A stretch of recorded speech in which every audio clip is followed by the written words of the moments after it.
Hello everyone. Good morning, good afternoon, good evening, depending on where you are. It's my real pleasure to chair the second session of this meeting, hosted by the Royal Society on Anhydrobiosis. This session is going to be dedicated to understanding plant protection mechanisms and bioengineering protection strategies.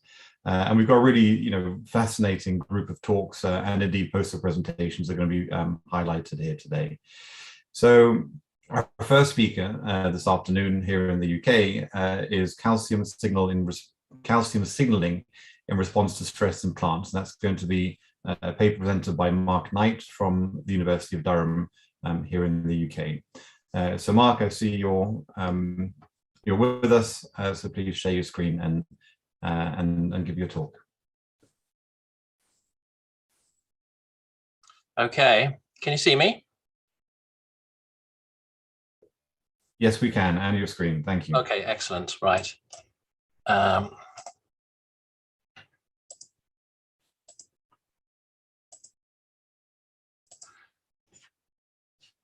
Okay, so let me start my timer. So yes, good morning, good evening, and good afternoon to all of you around the world. So I have decided to completely change my title for my talk, which will make Roy tremble, but there's a good reason for it, which I'll explain in a second. First of all, I'd really like to thank the organisers and the Royal Society for giving me this opportunity to speak to you today. I work on a phenomenon known as calcium signaling in plants, and I thought that what I would do is to put this concept and the work that we're doing in context of the topic of this symposium with regards to desiccation stress. And also, whilst calcium signaling is the main area of my research, I have worked in other areas before, sometimes gone into little divergence into different areas. And one of those was looking at drought stress in an interesting crop called sorghum. And I thought what I would do is to tell you a bit about this work, although the work has stopped now due to lack of funding, no bitterness. And I would like to use that as an example to segue into the concept of how plants make the right decision contextually when they're faced with a myriad of different stresses and different signals. And using sorghum, first of all, to build this story up, and then to finish off telling you about our work on calcium signaling. So really three things I want to get across to you today. I want to just tell you a bit about our work on the drought tolerance response mechanisms in sorghum and our approach to that. And then to really build up the idea that certainly working in plant sciences, looking at plants in a natural environment or a crop in a field, you can't really isolate just one phenomenon, one signal such as drought stress. Plants are making decisions about what's happening to them in the context of other things that are happening, such as other stresses. And we need to start to think about this in terms of when we're starting to ask the question, what do plants do in response to drought? How do they protect themselves? And what decisions do they make? And really, plants are integrating a whole myriad of information together to make the right decision. And it's very contextual, depending on circumstance. And then we have to ask the question, well, how can plants do this? How can they make the right decisions? And this is where the work on calcium signatures that we're involved in comes into play. So first of all, just a bit about drought tolerance response in sorghum. We worked on sorghum for various reasons. It's a staple for 500 million people. It's very, on the whole, as a crop, quite tolerant to low water. And it started being useful, certainly experimentally, because its genome was sequenced a few years ago. What we were interested in is asking the question of how is it that sorghum is able to tolerate drought stress? And over 5,000 years of agriculture, lines have been selected which have properties called stay green. And it essentially is exactly what it says, that these are traits of certain varieties of sorghum, which means that they're able to maintain themselves as green, be able to photosynthesize, carry on living under very low water conditions. So of course, if you're living in an arid area, this is helpful to you because you can maintain a higher grain yield under drought conditions than a standard line. But academically, what we're interested in is, well, what is the difference between the stay green line and non-stay green? What makes them different? And the approach we took, because the genome was sequenced, we jumped on that as a potential, and we decided to measure all the genes expressed in the whole genome of sorghum all at once in response to drought stress, and also comparing varieties that could tolerate drought stress, like stay green varieties, and ones that could not. And I don't want to labor the technology. It's a very broad audience, but we use a technique called microarrays, which allows us to measure the expression of every gene in the system. There wasn't a system to do this. We had to make our own microarrays, but it allowed us to measure all the genes. And here's a lot of data, but I just want to point out some general concepts here. What we've got here, we're looking at measuring the response to drought compared to control of 4 varieties of sorghum. The ones in green are the good ones, the ones that's tolerating drought stress, the stay green varieties. The brown ones are the ones that are less tolerant. And we're basically asking the question, well, which genes go up and down in these? Which ones are specific to the varieties that tolerate drought? Because if we look at those genes, we might be able to unlock the mystery of why they are better at tolerating drought stress. So in other words, here's a horrific Venn diagram. I love Venn diagrams, but I can imagine it looks horrific. And these are the numbers of genes that are expressed in response to drought in the 4 varieties, all overlapping. And the key thing, it's not done to scale, but you can see the majority of genes are the same in all 4 varieties. But what we were interested in is these ones here. So the ones that are only expressed specifically in the varieties that tolerate drought stress. And if you do that, you can start to see which mechanisms are underpinning this wonderful ability of these stay green lines to be able to tolerate drought stress. And we picked up 4 main categories of genes, or rather processes, that were underpinned by the genes that were specific to these stay green varieties. And you'll notice here, trehalose has been spoken about quite a bit. This is one aspect. And we've heard a lot about the importance of this in animal systems. In plants, I'm not sure that the biophysical evidence is strong that this is working biophysically, but certainly there's a role for signaling in trehalose in plants. Proline biosynthesis, the accumulation of the amino acid proline, this acts as what's known as a compatible solute. It's a very old, evolutionary old mechanism to tolerate osmotic difficulties by equalizing out the osmotic potential by increasing solutes in a cell using things which are harmless. So proline is a trick that's used by plants. They accumulate proline to tolerate osmotic stress. Oxidative stress, there's a lot of oxidative stress. I'm sure that happens in tardigrades also when they're getting dried down. And we heard yesterday about heat shock proteins and so forth. There is a need to prevent and to repair damage due to oxidative stress. And there's a lot of genes in sorghum which are involved in this.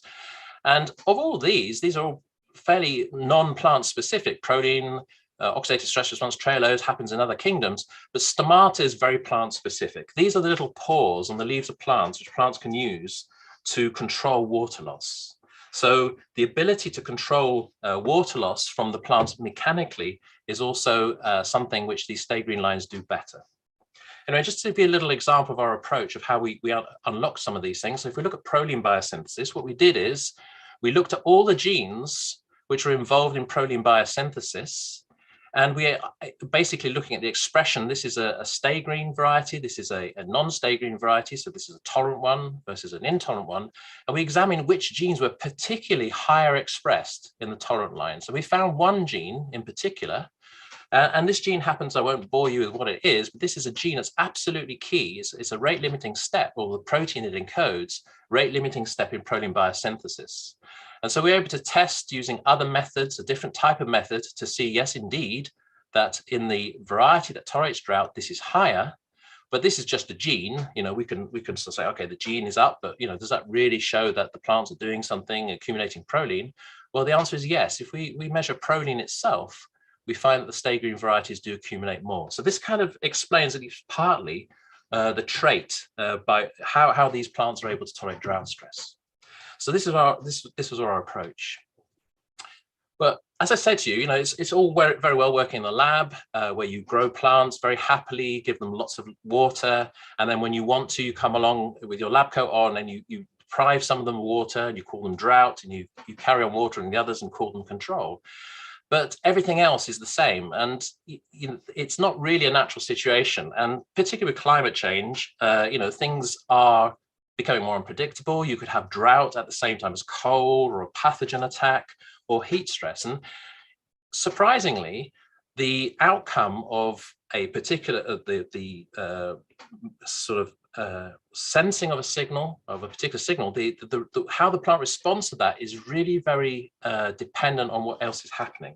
The plant has to make a decision, sometimes has to make a tough decision and decide that it's not going to respond to drought, it's going to respond to something else because that's far worse, or it needs to do that first before it can respond to drought, or vice versa. And we looked into this with sorghum, and we looked at two signals that come together quite often in the field, and that's heat and drought together. And here again is my Venn diagram showing you the expression of all the genes in sorghum.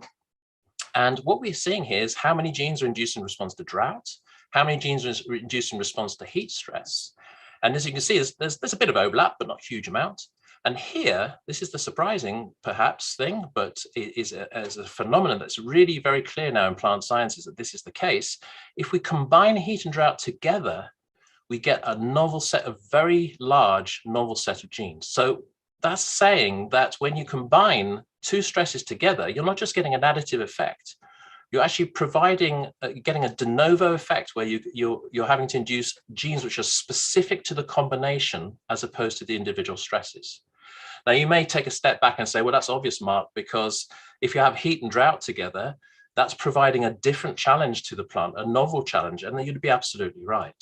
And so understanding what these genes are in response to combination will help us to understand how plants will deal with the combination of stresses together, of heat and drought, for instance. I think that's called xerophytic stress. Okay, so, and this is just an example, just to show you, to illustrate this even further. If we take a gene, take a selection of genes which are specific, we found from the transcriptomic analysis are specific to drought or specific to heat, you can see very clearly, if you measure a different way here, this is in real-time PCR, you can see a gene here, this example, induced in response to drought, doesn't do anything in response to heat. But really interesting, if you have drought plus heat, even though the plants are being droughted just as much as these, you see no response. And here, again, similarly, but for the heat response, here's a gene that's very highly upregulated in response to heat, and not in response to drought. But if you have heat and drought together, there's no response. So even though these plants are being heated as much as these, you're seeing no induction. And here is a gene that's very interesting because it doesn't care if the plant is heated, doesn't care if the plant is droughted, but it will come on in combination. So the plants are making decisions as to what to do. It's not simply a switch of on-off. It's actually integrating several different points of information together to make a decision. So then we reach the sort of very difficult question of how do plants and crops actually make the right decision? And this is where we're very interested in the concept of calcium signatures and calcium signaling. Now, I don't want you to think that I believe that this is the only way that plants make decisions. This is one way, and we have evidence of this, and so do many labs around the world. But there's, of course, many other ways in which this can work. So that's very important to say that as a rider before I start. But a bit about calcium signaling, first of all.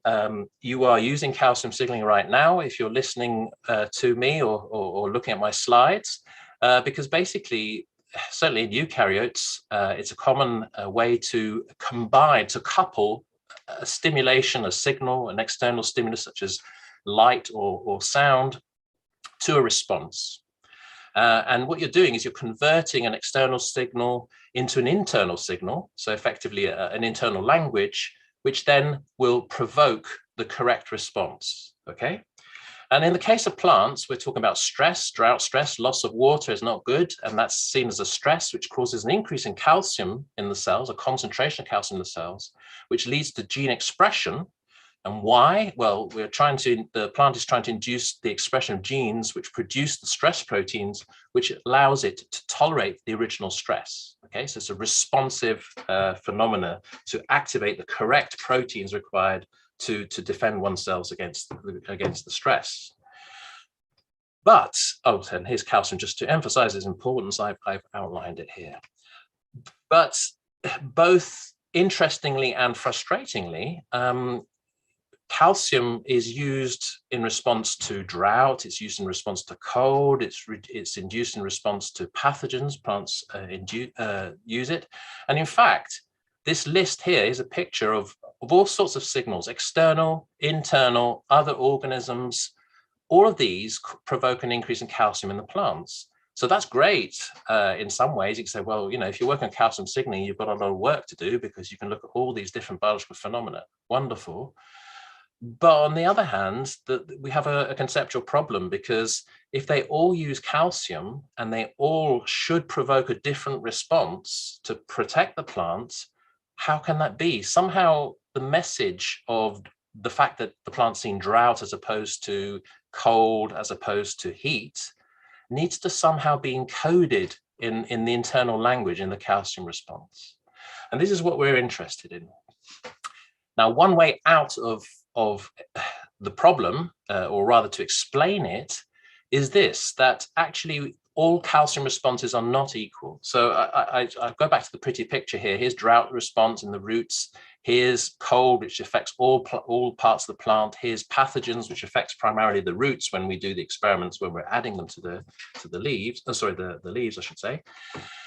But okay, so you could have cellular differences, but there are responses which happen in all cells, or one cell can respond to lots of different signals and somehow can tell them apart, even though they're using calcium. And what you notice is that the different stimuli will provoke a different type of response. And by that, I mean the spatiotemporal characteristics of the calcium response is different. So for instance, in cold, we see a biphasic response. In drought, we tend to see a monophasic response. And in response to something called nod factors, this is a signal that's used by symbiotic bacteria to try and make friends with the plant, we see oscillations. So we can look at this as human beings and say, oh, I can tell the difference between cold and drought and nod factor calcium signals because I can see the difference here in the characteristics. And the question is, can plants tell the difference? If they can, then we kind of have a way in which calcium could encode information and specificity could be maintained. And I wouldn't be saying this if it wasn't the case, but I want to show you some evidence of this. Okay, so here we have some data, some recent data, not yet published, of us looking at what happens to calcium in response to our laboratory version of drought stress, which is applying mannitol to give an osmotic stress to mimic drought stress.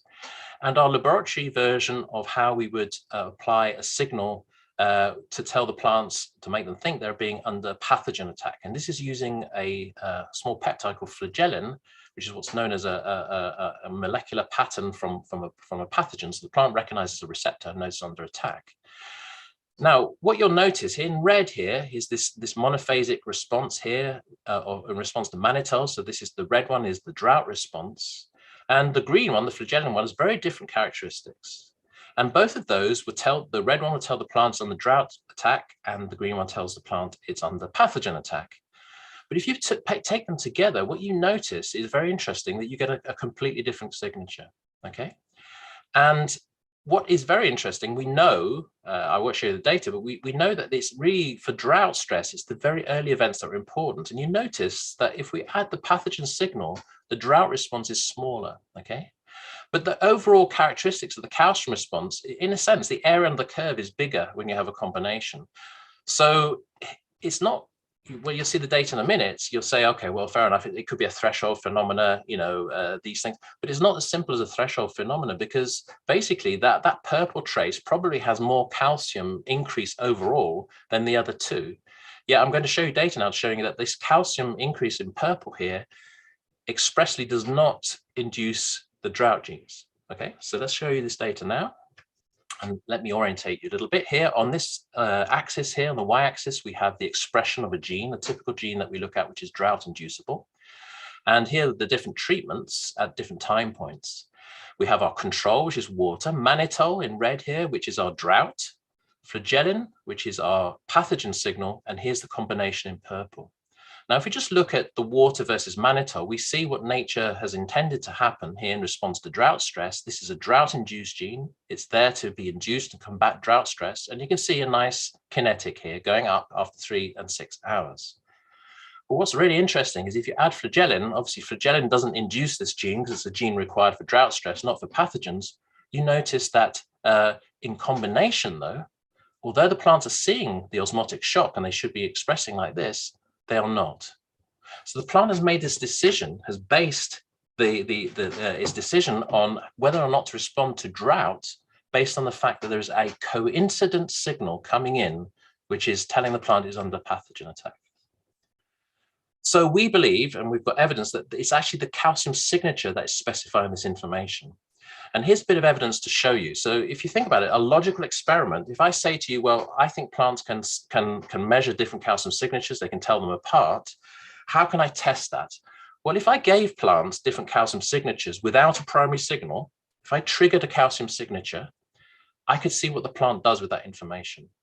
And here's an example of this, where we provided 3 different calcium signatures in the forms of oscillations totally artificially using electrical impulse. And we asked the question, well, what does the plant do with those? 3 different signatures, and we measured gene expression. And you can see that not only are the genes very different, so the overlap is quite small, each different signature shows a different type, a set of genes that are reduced. But if you examine these more further, and don't worry about the details, but this is just telling you that the genes themselves in each of the cases that are unique to each of the signatures are controlled by what is known as transcription factors. So they are different genes regulated by different pathways from using different proteins. And basically what we have here is a situation where different calcium signals, different calcium signatures are decoded by proteins, and they will activate different transcription factors depending on the calcium signature. So we have the raw materials here, or evolution has provided raw materials for decoding different calcium signatures. And what we're about, as in the laboratory and on computers, is to empirically and mathematically to decode it for ourselves and understand how the mechanism is operating here. And we've come some way in the pathogen response. I'm not going to talk about that today because it's not really appropriate for this topic. Okay, Justin's appeared, so let me just finish by thanking the people who worked on sorghum. There's a PhD student called Steph Johnson, working in collaboration with the late Tony Slabas, professor here, people from Unilever, Failing Lim, Mark Berry, Francis Bly, I forgot, and people from ICRISAT. And the calcium work was done by 2 great PhD students, Bryony Jacobs, currently with me at the moment, and Helen Whaley. And thank you very much. I think I'm to time, and I would very much welcome questions. Great, thank you very much, Mark, and thank you for keeping to time. It's a really fascinating talk. While I wait for some questions to come in, let me just ask you a quick question prompted by one of your last slides. If your hypothesis is correct and it is compelling, that the plant can sense different signatures based on that develop from different stresses. Yes. Is there a limit to how many different responses we might be able to imagine the plant can detect? I mean, in your toy example at the end, your stimulation, you seem to have a different frequency of oscillations, but before you showed cold being monotonic and heat and so on. It's a very good question, and absolutely, I don't believe there is a limit, because if you look at the machinery that the plant has for decoding, which are the decoders, the calcium binding proteins, there are hundreds of those.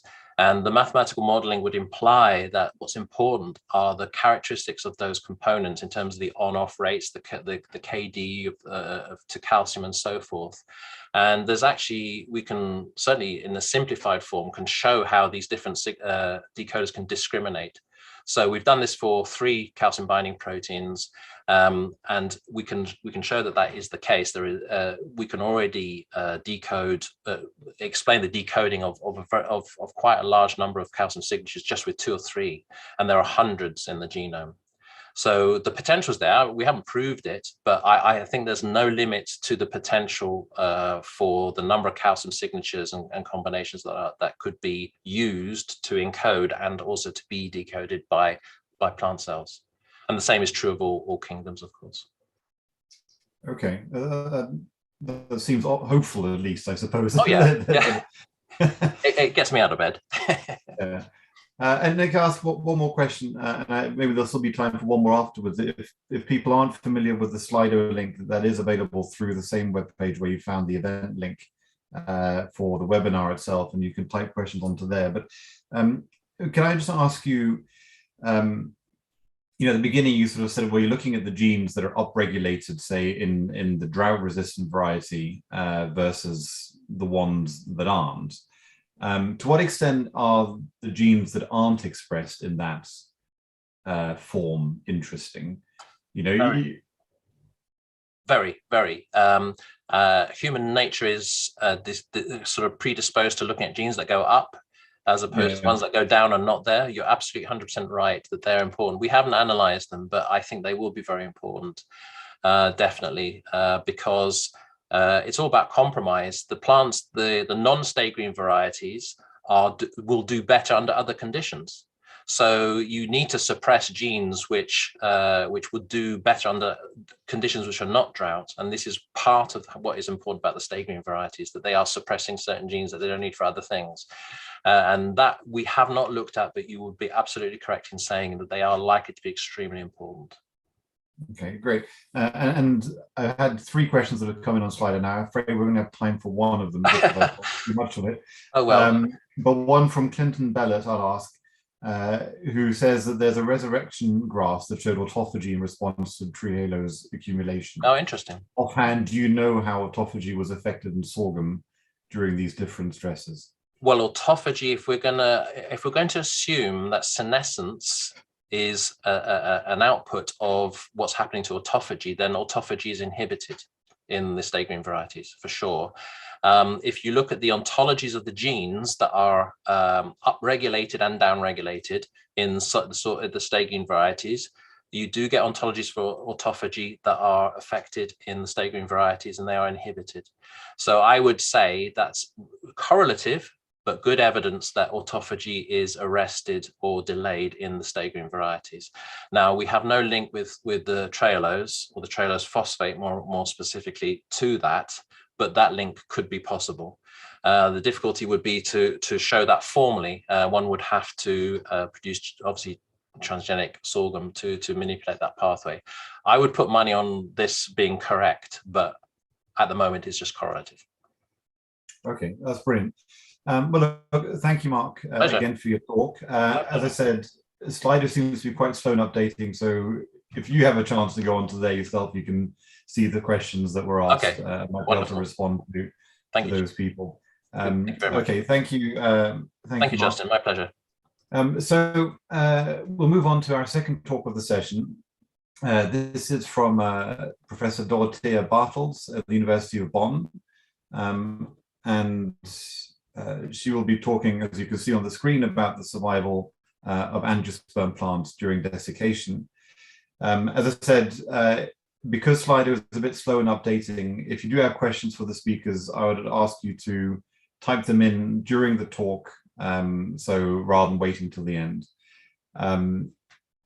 Dorothea, if we're starting to see your presentation. Can you see the presentation? We can see the PowerPoint presentation with the full PowerPoint window rather than the presentation itself. If you go to... I know. Yeah. Theory. Let me see. It was okay when I tried. Maybe I'll try again. Sorry. Of course.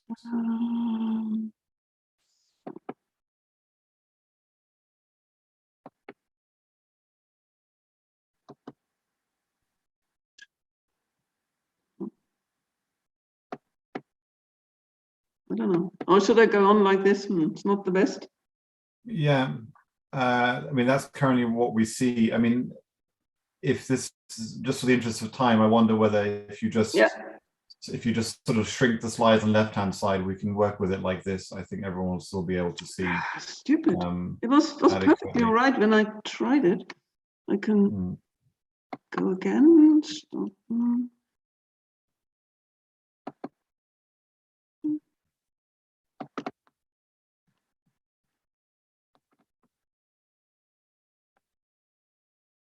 I'm afraid now we just see your USB folder. Yeah. Oh, you should see it now, right? At the moment, all we're seeing is what it looks like your desktop with all your folders and files. Because I see, oh dear, Sorry.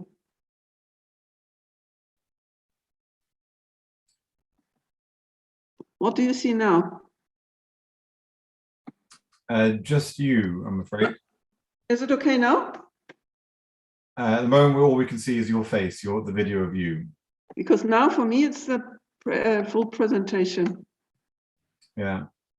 I suspect you're currently not sharing your screen.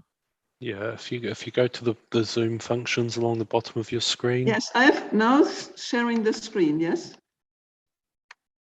Not yet, no. Sorry? If you go along the Zoom, Zoom functions along the bottom. Yes, yes, yeah. And then share screen. Yes. And then select the screen you want to share. Click on the screen you want to share. And then share screen. This is what I'm. Yep, you're sharing it. Yep, then we've got your slides back. Now, yeah. on the bottom right, there should be the little screen icon. Yes, yes, yes. Next to the slider. Now, yeah, got it. Should be okay now, right? I'm just waiting for it to come full screen, but I think we can it probably. Should be full screen now. Yeah, I think it's to do with your presenter mode. I think for me it's full screen. Yeah. If you could just quickly test whether you can move down a slide, Dorothea, because I wonder whether that will work. Yeah. Okay. Is it okay now? No, I'm afraid not. We're stuck on the first slide. Yes. And now if I move on. No. No, I think you've got us as you're sending the presenter mode to Zoom. Yes, I think, Dorothea, as a stopgap, instead of going into, if you could exit presenter, if you could exit slideshow and just navigate as though you're working on your presentation in PowerPoint, that would maybe work for us. Does it work now? Yeah, you can move down the slides like that. Yeah, I think we'll have to go with this, I'm afraid. Okay. I'm very sorry because when you tried it before, it was okay. No, I understand, but everybody can zoom in as much as they wish on their screen, so this is absolutely fine. So anyway, so I'll reintroduce you, Dorothea. Please go ahead with your talk. Look forward to hearing it. So, okay, let's quickly go into that. What I would like to do now, first of all, I would like to thank the organizers and also the Royal Society for putting up this meeting and not giving up during all the pandemic. I think, of course, it would have been much better to be in person, but nevertheless, already, I think the talks we heard yesterday seem to be very inspiring, and I think there's a lot of cross-fertilization. So the subject, which I would like to discuss now in the next 20 minutes, is the resurrection plant Craterostigma plantagineum, which we have used quite a bit as a model for understanding anhydrobiosis in plants. First, let me introduce to you Craterostigma. Many of you have seen this slide probably. On the left-hand side, you see the plant in the fully hydrated state, then you see it in the desiccated state. Please note that the leaves are curled up, and then you see the same plant after 24 to 48 hours of rehydration. So during this desiccated state, we have a so-called metabolic arrest, which is very typical for these resurrection plants. And the transition between the fully hydrated plant and the desiccated plant, and the transition between the desiccated plant and the rehydrated plant, both of these transitions really demand very specific genetic programs and associated with the expression of specific genes and metabolites. So what I would like to do this afternoon is I will not go into many experimental details. I would like to put up some hypotheses how plants can manage to survive this desiccation. Before I go into that, I would like to introduce to you some more plants which we have been using as experimental system. Again, here on the left-hand side, we see the Craterostigma plantagineum plant, which grows in certain niches in Africa. Then we see a closely related species, Lindernia rotundifolia, which grows, as it's indicated here, also in Africa in marshy areas. These are areas which never experience desiccation. We have a third plant. Sorry, I meant to miss. So this plant growing here in the rainforest never experiences desiccation. Nevertheless, it's desiccation tolerant. And then in the middle, we have Lindernia rotundifolia, or as it's also called, Lindernia supracemosa, which grows in marshy areas. And this plant is not desiccation tolerant. So we have three plants here, just to summarize. Craterostigma plantagineum with an extreme desiccation tolerant phenotype, Lindernia brevidens with a phenotype which has desiccation tolerance, but does not experience dehydration in its natural habitat. Nevertheless, in the lab, it's desiccation tolerant. So this is a sort of intermediate plant with respect to desiccation, and then we have a desiccation sensitive plant. And these three plants have been quite useful in trying to identify essential key elements in the desiccation tolerance in these resurrection plants.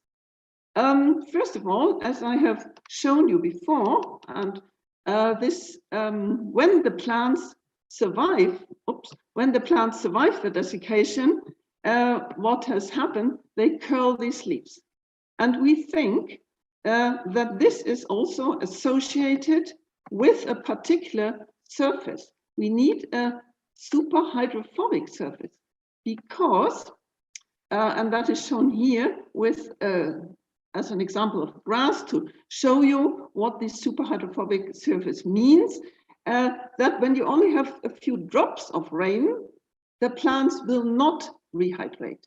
You have to use a lot of water to get the unrollment of the leaves. So only then the surface of the plants is wetted. And we see this super hydrophobic surfaces not only in these desiccation tolerant plants, we only looked at the Craterostigma plant, I have to say, but a colleague of mine who is studying this phenomenon, he has looked at many seeds. And again, also seeds have usually a super hydrophobic surface for the dispersal of the seeds for the germination process. So this is something which these resurrection plants have in common with seeds. We have studied the Craterostigma plant for quite some time, and we have made many observations also in other labs. And in the next two slides, I would like to just summarize some of the observations. And they're quite obvious. If you go from the fully hydrated to the desiccated state, you see many changes. And I list them here. Carbohydrate metabolism, protein metabolism, cellular structures. I already mentioned, for instance, the surface of the leaves, but also cellular structures, and we come back to that. When the leaves shrink, when the water is lost, this presents quite a bit of mechanical tension. So, these processes have been studied, they have been described, so these are mainly descriptive data. And this description has been taken further, where we looked not only at gene expression, but we looked at transcripts, we looked at proteins and also at metabolites, and we tried to categorize that into certain processes. And I only would like to highlight some, like photosynthesis is declined in this plant, in the Craterostigma plant, because it is a so-called homeochlorophyllous plant. It retains some of its chlorophyll.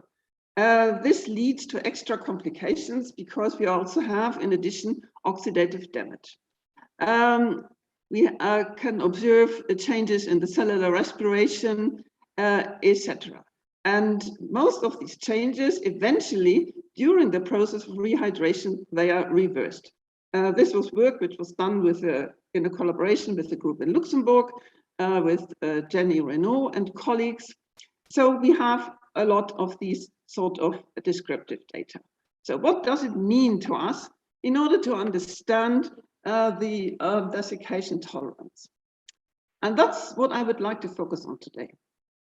As I've shown you very briefly, there are many data available which describe the changes which take place during the dehydration-rehydration process.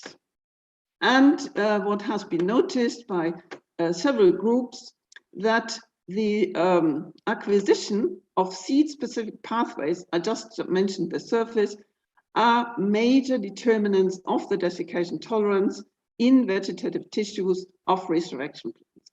Or in other words, in the vegetative tissues of these resurrection plants, there are many seed-specific pathways expressed. What are the main questions we have to turn to? And that is one of the main messages I would like to get across today.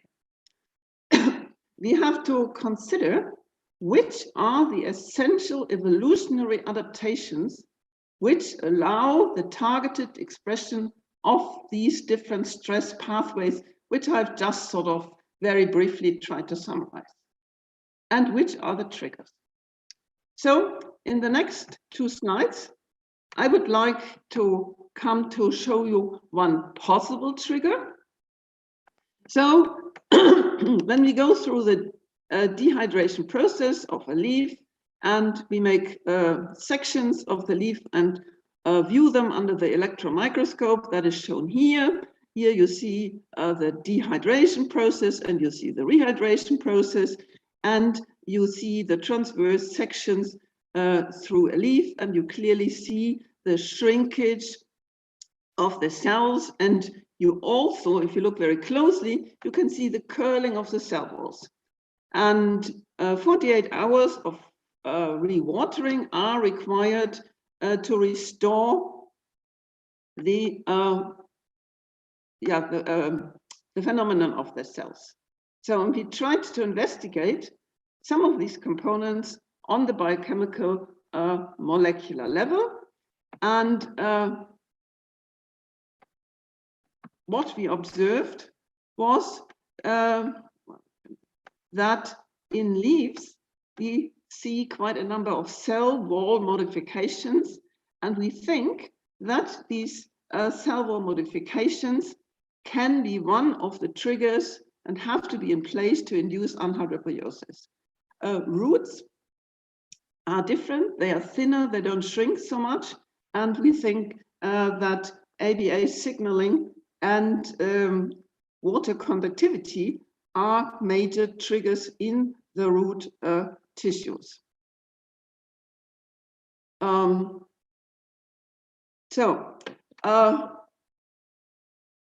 We have done quite a few deep transcriptome sequencing. Over years, we have done it in different collaborations, and over the last years, we have done it in collaboration with Rob van Buren, and he will talk tomorrow. Here you see the principal idea is that we analyzed the transcriptome of different stages of these plants, fully hydrated, partially dehydrated, desiccated, and rehydrated. So if we want to summarize in very few sentences, what we found from all these different approaches is that we can say that there appears to be a core network of desiccation responsive genes across the different tissues, whether it's roots or leaves. And many of these transcripts, they encode proteins with a protective function. I alluded to the photooxidative damage, which is caused by light absorption of the desiccated leaves, and other molecules which form this core network. They maintain the structural requirements which are necessary for the plants to survive, to maintain structure, which is able to rehydrate. Different from this core network of desiccation responsive genes, we find another group of transcripts which probably encode sort of secondary adaptations, which are related to the function of the different tissues. And I think we will hear other talks which discuss tissue-specific adaptations. And we believe that this is quite important also in the process of anhydrobiosis. And we also observe, and I will come back to that, possibly habitat-driven adaptations. And these adaptations to habitats may be facilitated, and this is one of my hypotheses, by the fact that most of these resurrection plants are not diploid, that they are polyploid, and that might facilitate the adaptation. When I talk about this core network of desiccation responsive genes, however, we also have to differentiate between some of the differences between roots and leaves, which I have already sort of mentioned. The roots, we see more transcript related to transport processes, to ABS signaling, whereas in the leaves, some of the main transcripts are related to photosynthesis, to photooxidation, such processes. So I would now like to discuss very briefly two major groups of genes, of proteins, which we always observe in the desiccation tolerant plants. The first group was mentioned yesterday already, and I don't need to introduce this. These are the so-called layer proteins. And the layer proteins, they form different groups. They are major components of seeds and desiccated vegetative tissues in a tissue-specific manner in the resurrection plants. And that's what I want to say is when I write down here, desiccation-tolerant plants have characteristic layer gene expression profiles. The question now is, how do the plants manage to have these layer gene-specific expression profiles? That is determined by the promoter. Remember, first I introduced to you three different plant species: Cratostigma plantigineum, desiccation tolerant; Lindernea brevidens, also desiccation tolerant; and Lindernea supracemosa, desiccation sensitive. So you can just orient yourself here in the with the color red and green. And what we see here is that the promoter elements in this example of this specific layer gene determine whether the gene is highly expressed or not. If we just go to the example of the Cratostigma plantigineum, just look here at these four colored boxes, which are required for a high expression of the gene. We find fewer but identical boxes in the plant with the intermediate phenotype of desiccation tolerance. However, the yellow box here is missing, and that leads to a lower expression of the gene. And if we go to the non-desiccation tolerant plant, and we see that only two of the promoter elements are left. So if we want to summarize these observations, which we have drawn from our comparative promoter analysis, we can say that conserved promoter elements, which are relevant for gene expression under dehydration, for layer gene expression under dehydration, determine the promoter activity. Cratostigma plantigineum, which experiences this desiccation tolerance in its life cycle, has the strongest promoter with relevance to specific promoter elements. The intermediate phenotype, Lindernea brevidens, has elements which allow the transcript to be active under dehydration, but with a lower activity compared to the Cratostigma plantagineum. And if we go to the non-desiccation tolerant plant, the Lindania supracemosa, that lacks some of the essential promoter elements. And from several of these observations, I would like to put forward a hypothesis. And the hypothesis is the following, that the mutations in the promoter sequences of these genes are not random, that we possibly observe a selection of specific promoter elements, and that this selection is possibly driven by the environment. And here are two citations which observe similar selections in one in plants, in Arabidopsis, and another one in human cells. So this is probably an area which we need to explore more. Which are the essential mutations leading to the desiccation tolerant phenotype? And briefly, I would like to mention a second group of genes which are very striking in these desiccation tolerant resurrection plants. These are genes mainly expressed in the leaf, and they are possibly related to protective mechanisms. These genes are the so-called ELIP genes. If you just look here to the slide, ELIP stands for early light-induced proteins. They have been first identified in barley when the barley seeds start to germinate and when they see the light. We were then able to associate these genes actually with the induction of desiccation tolerance in Cratostigma plantagineum. And interestingly, these ELIP genes are overrepresented in all the desiccation tolerant angiosperm plants, which retain chlorophyll during the desiccation process. And this was investigated for all the desiccation tolerant plants for which we have the information, and there seems to be a clear correlation between the overrepresentation of these ELIP transcripts in leaf tissues of these desiccation tolerant plants. However, and if we go to the top of the slides, these ELIPs are not the only genes which encode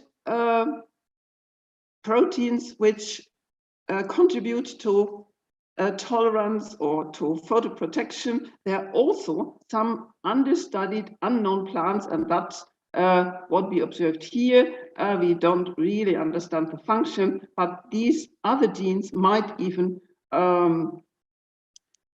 work together with these ELIP genes. I'll just give you one example for these ELIP genes. This is a recent picture supplied by Rob van Buren, and what he has looked at is the structure of the ELIP genes in the genome, and what he has found is that the ELIP genes are organized as tandem repeats. They have occurred via duplication. If we compare Lindania brevidens and Lindania plantagineum, then it has become clear that the duplication events start after the divergence of the species. So I will finish in a minute. Just to again, Cratostigma plantagineum, this very desiccation tolerant plant, has nearly 200 copies of the ELIP genes, mainly arranged in tandem arrays. Lindania brevidens has fewer copies, and the non-desiccation tolerant plant, Lindania supracemosa, has only very few copies. So again, another example for the selection of specific pathways in the desiccation tolerant relatives. So coming to the final conclusions, as I said in the beginning, many data are available which describe the transitions, but the main questions which I think we have to discuss now is, which are the essential evolutionary adaptations which allow the targeted expression of stress pathways? And I've written down two possible answers which should be tested, namely what I've just tried to describe briefly, the selected genome duplications which we find in the ellipse and also in Lea genes, and the non-random mutation of promoter elements and the selection of specific promoter elements which are able to lead to high expression levels. And which are the triggers? We didn't discuss this in brief. I would like to come to the final slide just to thank and mention some of the collaborators. And I think during all this mess with the first start of the slide, I will stop here and thank you for staying with me, even if the slides were too small. Thank you very much. Thank you, Dorothea, and thank you for a really fascinating talk, and being able to deliver it despite the problems at the beginning. I would suggest, just given the disruption at the beginning and that it overrun a little bit, that I will send you the questions that have been posed directly, and you'll be able to follow up with those people on a one-to-one basis. And so let's thank Dorothea and move directly on to the final speaker before the poster talks. And that is Ulrike Bechtold from the University of Essex here in the UK. And as you will no doubt soon be able to see on the screen, she's going to be telling us about genes important for drought tolerance in non-model species. Okay. So, yes, we can see your full screen. Can you see my slides? Thanks, Justin. Yes, it's all good. Thank you. Okay, so thanks. I also want to thank the organizers for allowing me to speak. And I have, in the meantime, actually shifted institutions. I'm now also at Durham University, but all the work I'm describing today was done at the University of Essex by a PhD student, a very talented PhD student. And so the main focus of my work is on drought stress, and Mark's already introduced it. But I'm sort of asking the question, what is drought? And coming from a molecular biologist point of view, we're looking at osmotica, rapid desiccation, a severe type of shock, and we're quantifying survival. Same for plant physiologists. But then if you're going up in a cascade of people that might be interested in drought, you can see that a farmer and agronomist probably does not relate very well to the type of drought stress we're doing. And so that goes even higher up. You look at geologists that look at millennia, major climatic changes. So defining drought is already a bit of an issue, and depends who you're talking to. I will give you a different answer. And so then defining drought tolerance is also not an easy task. And you will see, I will ask this question throughout. So my research centers basically on a sort of gene discovery and study of signaling pathways, and I'm using a variety of methodology.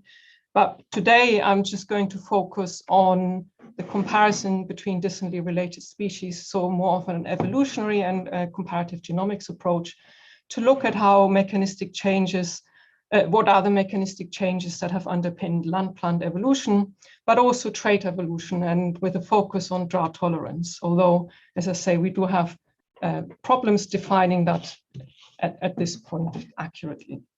And so the overall question is, how do genomes build phenotypes? And as I said, this was a collaborative project with a colleague at the University of Essex at the time, Dr. Jodie Papps, who's now at Bristol. And we had a joint PhD student, Alex Bowes, who started in 2018. And so he initially set out to basically look at the mechanistic changes that underpin land-plant evolution. And we focused on 178 plant species, purely because they had well annotated proteomes. So we're working with the protein sequences predominantly. And we had 30 eukaryotic species as an outgroup as part of this data set.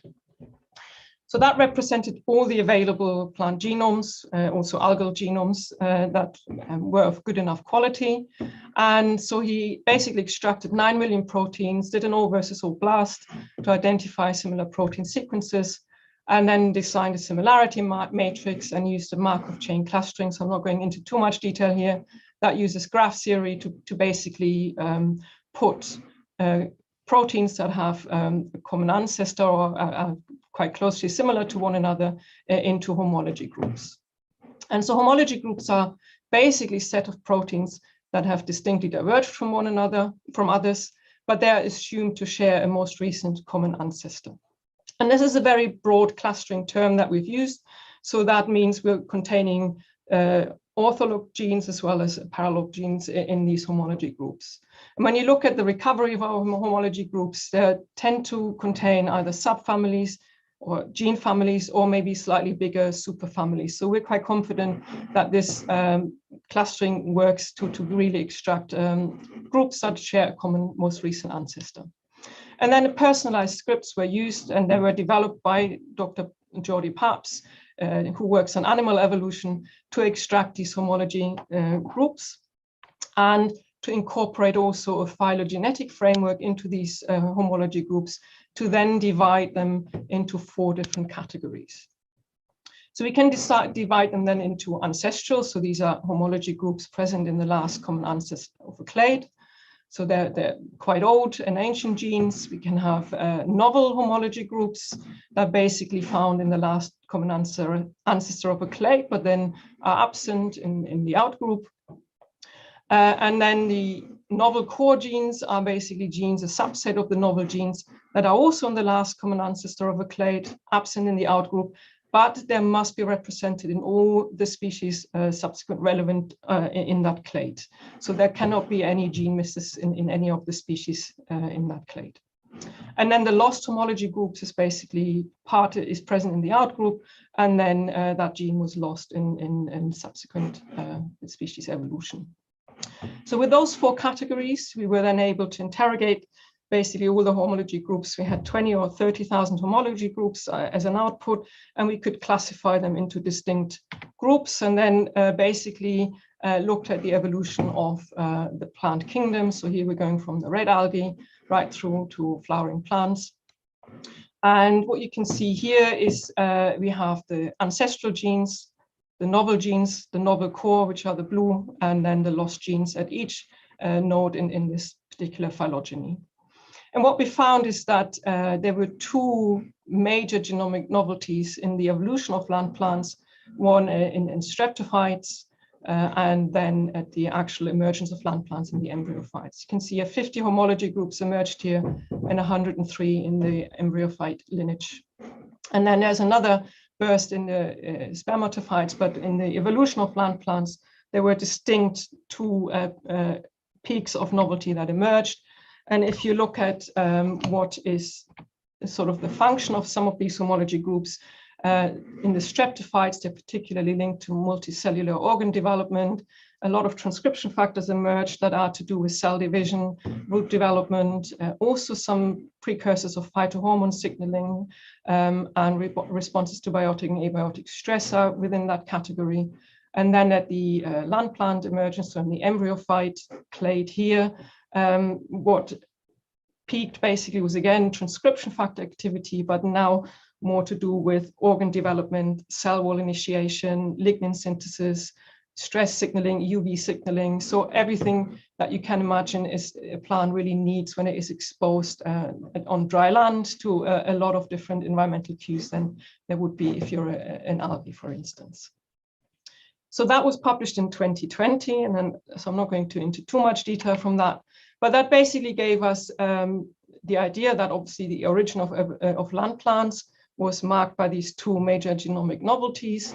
And then obviously it is also marked by the innovation of quite key anatomical features that enable plants to survive on land. So if you're shifting your life from water onto land, you need to be able to take water up, you need to be able to transport water through the plant. And in order to do that, plants evolved roots, they evolved the vascular system, so the pipes that will transport the water and nutrients through the plants. And then Mark already mentioned the pores on the leaves, the stomata, that basically regulate water transport and CO2 uptake into the plants. So all of these anatomical features are extremely important for land plants to manage an environment where water availability will be changing constantly. And we're not necessarily talking drought stress, it's just on a seasonal level, but also on a daily level, you may have changing water availability. And so the genetic toolkit is actually really quite well described and characterized. We know the genes that are important in the development of stomates and also in the regulation of stomates. But what we didn't know about much is the evolution of this genetic toolkit and what are the mechanisms of this evolutionary process. And that was quite poorly understood. So the student again set out, and that was not a mean feat, I have to say, to look at all the different genes that may be important, the signaling and development of these different anatomical features. He collated networks and networks of genes in terms of signaling, development for the different types of structures, and basically then went to our data set and extracted all the homology groups that contained all the relevant gene sequences for these anatomical features. So defining that genetic toolkit was quite a lengthy process, and then obtaining all the homology groups for them was actually relatively quick. At this point, we've expanded our organisms number because it's just a feature of more sequences, more genome sequences became available, high quality genome sequences. So we initially had 178. At this point, 227 genomes were available. And we also included 305 non-angiosperm plant transcriptomes from the 1001 transcriptome data set. So that we had all major stratified lineages in our data set, because that was actually where we had a bit of a bottleneck in the early stratified lineages.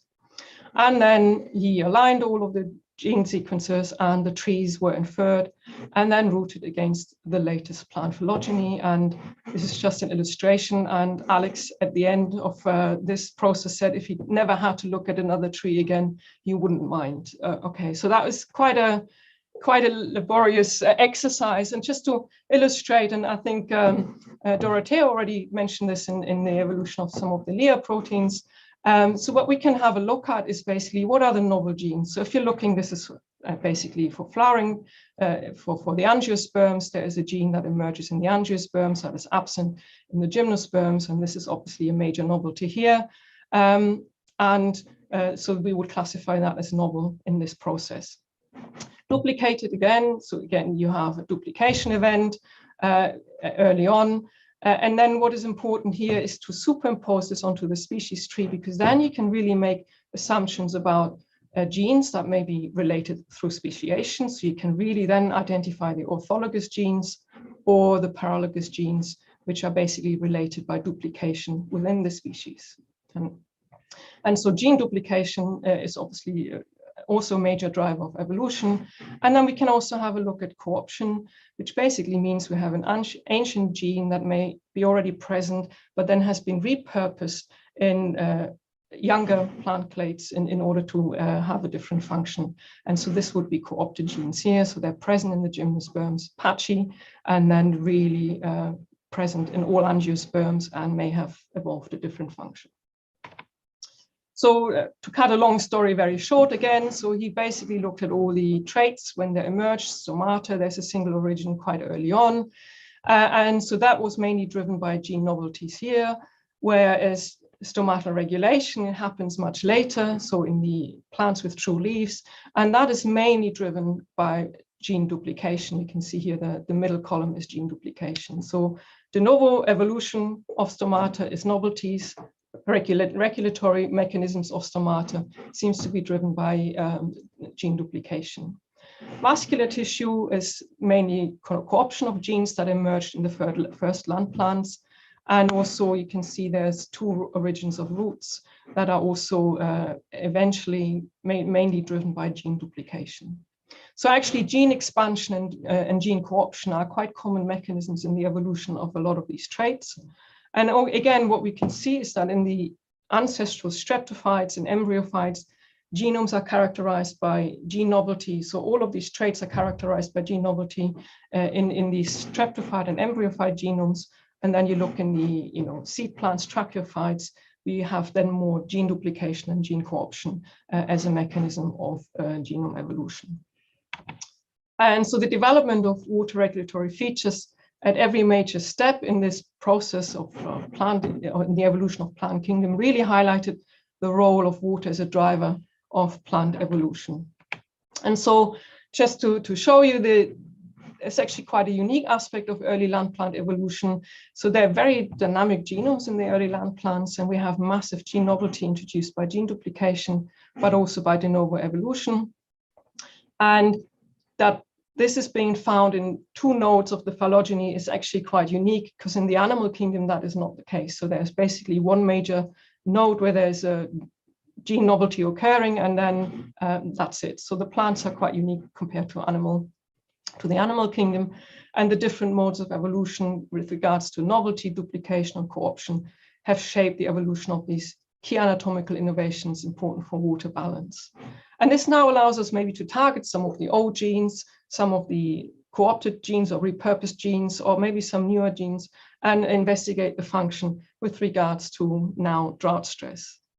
And as you see, I've actually up to this point have avoided the fact what is drought tolerance, because actually the project was initially going to look at the evolution of drought tolerance traits. But obviously that is as I say, it's not that easy to define, okay? So again, Alex did a lot of literature work. So he's a very dedicated PhD student. And so he went to assign a sort of discrete trait for these 178 plant species that we had in the data set.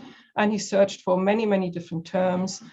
Drought tolerance, avoidance, escape, desiccation tolerance was included as well.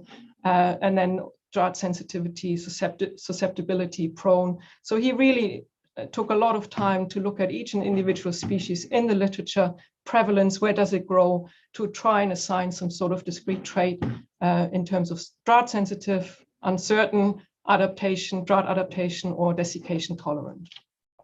We then wanted to do a reconstruction of the ancestral state across the evolution of the plant kingdom. To do that, we needed to build a species tree that basically allowed us to have branch length assigned. And so again, we built a species tree by a concatenation approach. So we selected 171 universal ancestral genes that he identified in his original analysis, and basically concatenated this into a single species tree, which you basically see here that now has branch length assigned to it. And so then with this species tree, we could then, and the discrete traits that we had assigned, we could then begin to reconstruct the ancestral state of drought responses. And so the pie charts give you basically support for the ancestral state at each of the internal nodes here. And obviously, it's only as good as your trait definitions, okay? And so the last common ancestor of streptophytes likely had the capacity for desiccation tolerance.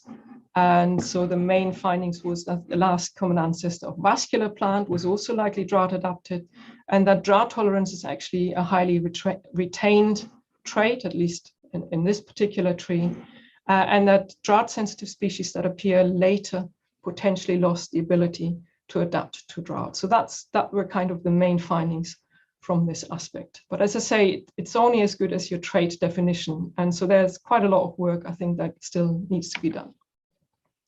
So we then looked at the distribution of drought adaptation together with domestication. So obviously we had a range of species that included some domesticated crop species. But what you can see here, 40% of the species he've had were assigned tolerance. Only 16% of the species were sensitive, but about the same amount of species he just couldn't assign any drought tolerance or sensitivity status to. So that is the ambiguous group. And again, you can have a look at zoom in on some clades, but what was quite interesting and probably hardly unsurprising is that there was a major correlation for drought sensitivity in species that had been domesticated. Okay, so with this overarching approach, then actually he did all of this in order to basically then see, how have gene families that may be important in establishing drought tolerance evolved. So can we identify gene families that are present in drought tolerant species but absent, for instance, in drought sensitive species, or expanded in tolerant species and reduced in sensitive species? And so by combining this evolutionary framework with the phenotypical traits, we were trying to interrogate now the data set for this presence and absence idea. And, unsurprisingly, perhaps, there was no kingdom-wide pattern of gene loss when you do this query. So there were no genes that were always present in drought-tolerant species and always absent in drought-sensitive species. So that did not exist. But we then decided to focus on just a subset of clades. So if you then look at clades, so here's the rice clade, here we have a brassica clade, Arabidopsis and Thylungiella parvula. And so you can do this on a much smaller scale, interrogating absence versus presence. And so here we have present in Thylungiella parvula, which is a very salt tolerant and also drought tolerant brassica species versus Arabidopsis, for instance, and the same for rice here. And if you do this smaller scale comparison, what you identify is 28 homology groups that are present in parvula, but not present in Arabidopsis. Okay, and because they're not present in Arabidopsis, you don't have any great annotation for them, but here you can see we can grow Arabidopsis, we can also grow parvula. So we initially did a protein domain analysis of these homology groups, especially for a comparison between Arabidopsis and Thylungiella parvula. And okay, to just show you one of the really interesting homology groups, okay, and so this is actually bringing out some quite interesting results now, and this is where the molecular biologist in me got really excited, because I'm not an evolutionary biologist, I'm a molecular biologist. Here, basically, one of the homology groups was a homology group that contained LTR retrotransposons that are present in parvula, but not in Arabidopsis. So putative transposons that were found in this Thylungiella parvula plant. And so obviously transposons aren't present in Arabidopsis, but now transposons are known to actually be a major contributor to evolution and also may influence the expression of genes surrounding it, because they can actually carry transcription factor binding sites that then will basically induce some of the genes in the vicinity of the insertion.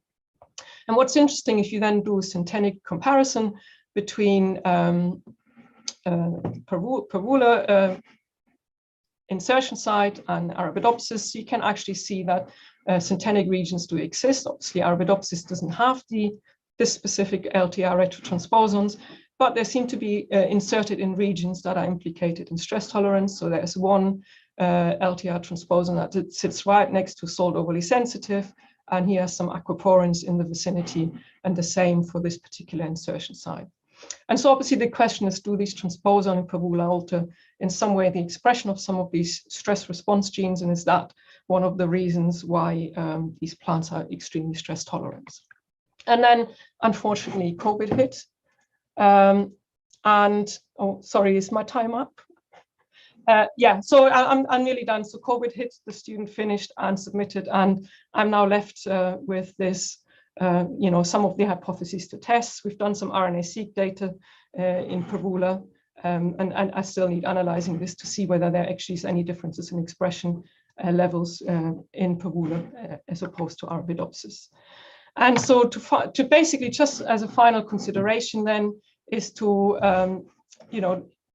we need to experimentally characterize the drought response across a much greater diversity of plants to increase and improve the trait descriptions. As I say, we haven't quite got a real handle on what drought tolerance is, supposed to desiccation tolerance seems to be much better defined, and also the genome sequencing across a greater diversity of plants that are not just crop plants to increase taxonomic sampling of tolerant and sensitive species. And then with this, I'm going to not show you this, but I want to just show the acknowledgements. So my final slide, I need to acknowledge Alex Bowles, who did all of the evolutionary comparative genomics approaches, Jody Papps, who's now at Bristol as well, the co-supervisor, and then some of my collaborators and funding. Okay, thank you. Sorry, it's 20 Thank you, Ulrike. Really, really lovely stuff. I think we've got time to take a question, and so let me pose you one that Roy Quinnell has put into the Slido chat. He asks, what intertissue signaling occurs to coordinate the responses by the different tissues, given that there is a temporal element to the recovery from drought? Is that meant for me or for? Because I didn't really speak about drought recovery, so I was wondering that could be one for Dorothea. What? No, that was me, and okay. I've misrepresented your topic. I'm sorry, but Oh, it was okay. the temporal. It was that slide where you show that there were different genes coming up and the different tissues, and it just. Oh, okay. So that's the evolutionary. Yes, yeah. And that just sort of implied to me that there might be then intertissue communication going on there to make sure there was some coordination. Oh, well, yeah, I mean, obviously, I mean, these are all tissues related to water uptake and transport. So yes, obviously, roots will be the first to basically signal or experience the drought stress, and then will initiate a signal that tells the plant to basically close their stomates and, you know, do all the other processes. So we have a good handle on the temporal profile in response to drought. So initially, yeah, the stomates will close, photosynthesis will decline. You will then get the switching on of some stress response genes, downregulating of photosynthesis, biosynthesis of osmoprotectants, that sort of thing. Yes, that will happen, but in the evolutionary time frame. So sorry, I didn't quite get what you meant there. Yeah, but yeah, we have a good handle on the drought response, at least in Arabidopsis. I have a good handle on that. Yes. Yeah. Well, that's great. Thank you for that. And I'm sure there's things that Dorothee can add as well when we have our discussion at the end of the afternoon. Yes. So let's all thank Ulrike again. And we're now going to move on to 25 minutes of rapid sort of poster previews, if you will.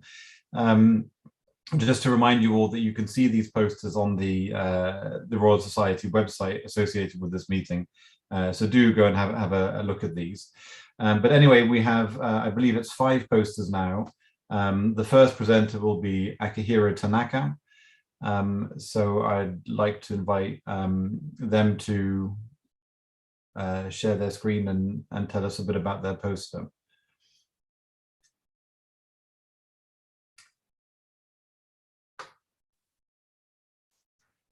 Can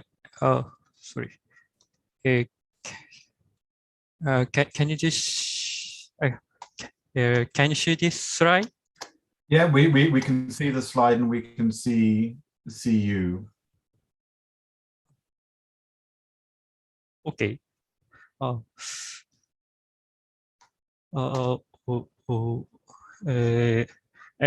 It is not full screen.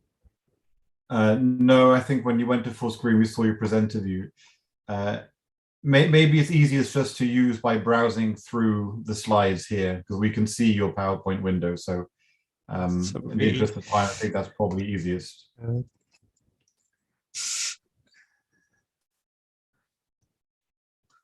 Okay. Okay. Can you see the slide? Okay. I'm glad to have the opportunity to make this presentation.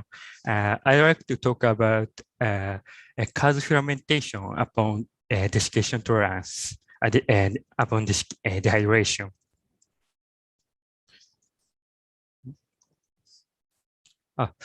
Cause proteins are found from tardigrades due to their abundant expression. Knockdown experiments indicated cause proteins are necessary for desiccation tolerance of tardigrades, but the tolerant mechanisms remain unclear. Recently, we and other groups reported that dehydration-like stress or high concentration of cause protein causes a gel transition of cause protein solution in vitro. But how cause proteins contribute to the tolerant ability of cells remain totally unknown. To examine the intercellular distribution of cause proteins, cause3 GFP proteins were transiently expressed in human culture cells. In physiological condition, cause proteins broadly distributed in cytoplasm. But when exposed to hypostamic stress, cause protein form as a lot of cytoskeleton-like filaments. Hypostamic stress causes moderate dehydration. And when the stress was removed, Cas proteins redistributed to cytoplasm. This is a Cas fermentation process under hypostomic stress. In a few minutes, Cas proteins form filaments. And when the stress was removed, Cas filaments were loosened and faded away. Cas filament formation is highly reversible. A cytoskeleton play a role to strengthen a mechanism resistance. So to investigate whether the Cas proteins also stabilize the cell structure, we measure the cell volume changes due to the hypostomic stress. And we revealed that Cas3 expressing cells prevent the reduction of cell volume under hypostomic stress than the control cells transfected with empty vector. We also measure the cell viability of these cell lines and revealed that Cas3 expressing cells exhibit highest cell viability than the control cells. So with these results suggest that Cas fermentation confers deformation resistance against dehydration stress on cells. Sorry. In conclusion, we propose Cas proteins may stabilize cell integrity of tardigrades through cytoskeleton-like formation or intracellular transition. Thank you for listening. Thank you so much, Akihiro. That was really lovely, and I think will prompt hopefully a lot of interest in your work. I think we've seen stuff about phase transitions, and that can be defined to include the things like you're seeing. So really beautiful work. Thank you very much. As I said, I do encourage everyone to look at the posters in more detail on the website. Our second poster presenter is Thomas Wilkening. And if you could share his screen, he will be telling us about the assembly of tardigrade intermediate filaments. Thank you. Thank you very much. I will just get everything looking nice.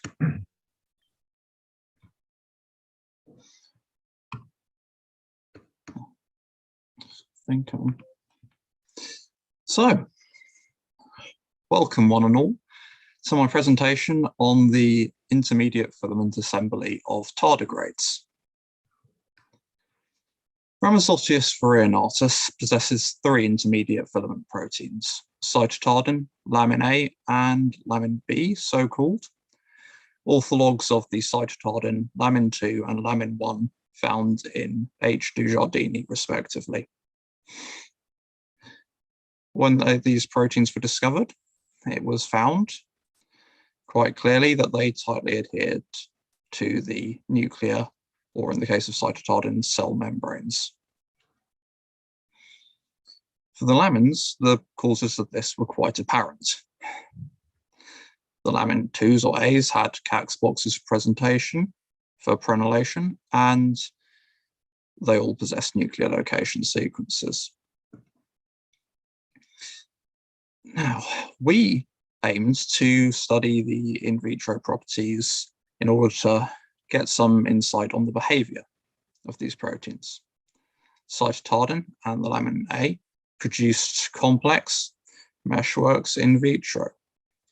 These proteins had a significant effect on the solutions that contained them.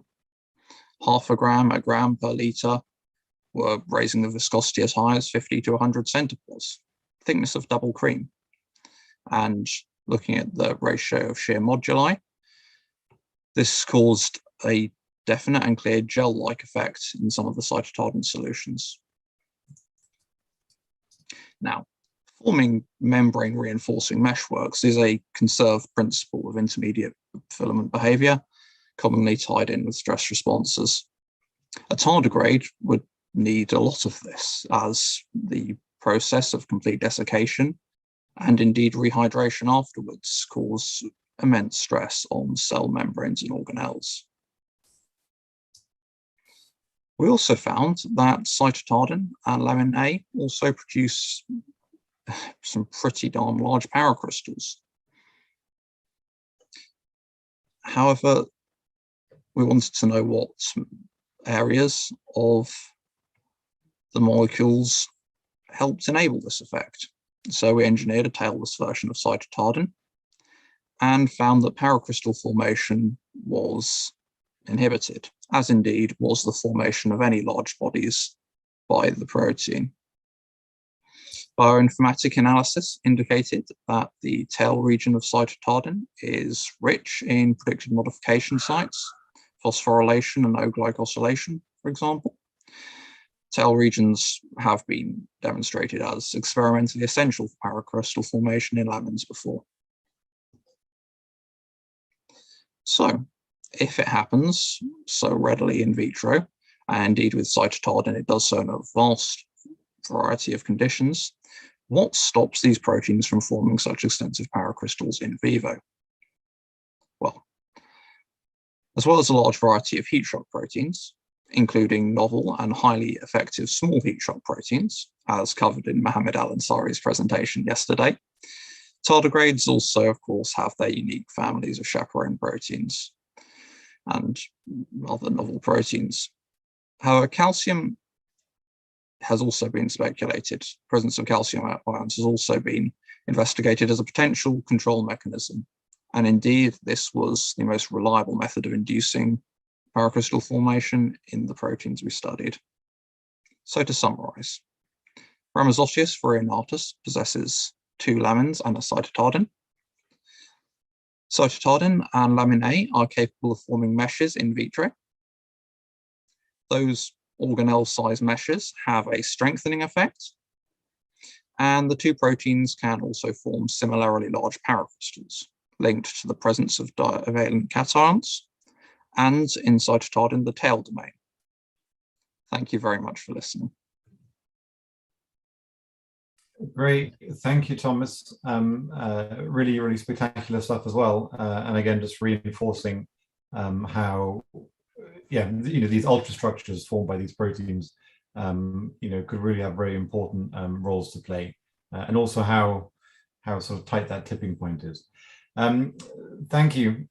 We'll move on to our third poster today. That will be given by Jonathan Hibbsman from the University of North Carolina. I think his second contribution to this meeting. We look forward to seeing that. All right, thanks, Justin. Share the screen. So, in my view, one of the biggest challenges in studying anhydrobiosis is actually bridging the gap between what we can know and understand about the biophysical and biochemical properties of some protectants and making that link to what's actually happening in vivo in the context of an animal. And so many of the model systems that we typically use to study anhydrobiosis don't necessarily lend themselves well for genetic or cell biological analysis. So I set out to use the nematode C. elegans as a model system where we might be able to bridge more of these gaps. And I'm doing this in the context of studying a LIA protein, so LIA1 in C. elegans. I zoom in. You can see it has a very complex isoform structure. So I was able to use CRISPR to knock out the entire locus of the gene and found that these LIA1 mutants are sensitive to a number of different stresses, including desiccation, osmotic stress, heat stress, and these worms were also more prone to polyglutamine aggregation. And I was able to use the same CRISPR technology to create an endogenously tagged fluorescent version of the protein, and was able to see that it's actually expressed in a number of different tissues of the worm, and that it was upregulated in response to desiccation. And it does appear that a number of these isoforms are responsible for that upregulation. And then I was also able to use some more genetic tools from the worm, actually borrowing the auxin-induced degron system from plants to knock down the protein specifically in some tissues. And so depleting LEA1 in the body wall muscle sensitized the worms to desiccation and to osmotic stress. Notably, expressing it only in the body wall muscle was not sufficient to rescue a null mutant. So this suggests that it's required in multiple tissues, but that some tissues might be a little bit more important than others. So a lot of work has been done on various LEA proteins, and they're often have been shown to be repetitive and have protein motifs or peptide motifs within them that are likely to form amphipathic helices in the context of desiccation. So I was able to identify an 11 mer motif as well as a 97 amino acid motif that were occurred several times throughout this protein. And these are likely based off of biochemical predictions to form amphipathic alpha helices in the context of desiccation. So when I expressed these motifs in bacterial cells, the bacteria were more desiccation tolerant. But what I was really interested in is, can we bridge this gap between these particular motifs and some of the biochemical properties that have been deciphered in other studies? And is that actually functional in the context of an animal? So again, I went in and deleted nearly all of the exons of the LEA protein and found that these worms that were just expressing short motifs in lieu of the full LEA protein were still able to survive at more modest desiccation and were resistant to osmotic stress. But when challenged with a harsher desiccation, these motif expressing worms still were slightly sensitive. So I think this raises a number of questions about how we think about these LEA proteins and whether it's just the sheer number of short repeated motifs that's important, the extent to which the biophysical properties of them are responsible for conveying these desiccation resistant features, and if we can in fact go in and tweak those to engineer better short peptides. So I'm interested in the long term in using this system as a way to try and bridge the gap between the biochemistry and biophysics of some of these short peptides and understanding what actually can function in the context of a multicellular animal. So I'd be happy to discuss this later, but I'll stop for now. Thanks. Thank you, John. Really, really neat work and a fascinating set of proteins that you're really covering some interesting stuff about. Thank you very much. So again, I encourage everyone to go to the website and look at the poster in their own time in detail and interact with all our poster presenters. Thank you, John. We'll move on to Nora Lowe next from Byram Hills High School in Armonk. Place I don't know, but I'm sure it's fascinating too. We look forward to hearing about your poster, Nora. Thank you very much. I'll go ahead and share my screen. And thank you for that introduction. Yes, my name is Nora Lowe, and as part of a 3-year authentic science research program, I was honored to work under the guidance of my mentor, Dr. Roger Larkin Chang from the Albert Einstein College of Medicine. And I'm also honored to be presenting at this flash talk at today's conference. Unfortunately, I can't stay for the discussion, the interactive discussion portion, but I encourage you to reach out to my mentor, who's the designated contact on our bioRxiv preprint. So today I'll be discussing, well, sorry, before I begin, can everyone hear me and see my screen okay? Okay, thank you. Today I will be discussing original research on characterizing the tardigrade proteome computationally. So given the numerous environmental extremes that we face today, we turn to survivors. Tardigrades, also called water bears, are just that. These microscopic creatures can endure a number of environmental extremes, including dehydration for up to 30 years at a time. And they do this by entering a suspended animation-like state called cryptobiosis, in which metabolism is dramatically diminished. And recently, as the presenters who went before me were touching upon, intrinsically disordered proteins, or IDPs, have been heavily implicated in this phenomenon. Specifically, a subset of IDPs only expressed in tardigrades called TDPs are very much involved in this extreme intolerance. They do this by increasing intracellular viscosity and sequestering radical ions in reactive oxygen species, among other unique properties that they have. The goal of the study that we carried out was to preemptively identify disordered proteins before investing money and time into targeting them with wet lab procedures. Seeing as disordered proteins are highly mobile, they're known for resisting standard wet lab procedures like X-ray crystallography.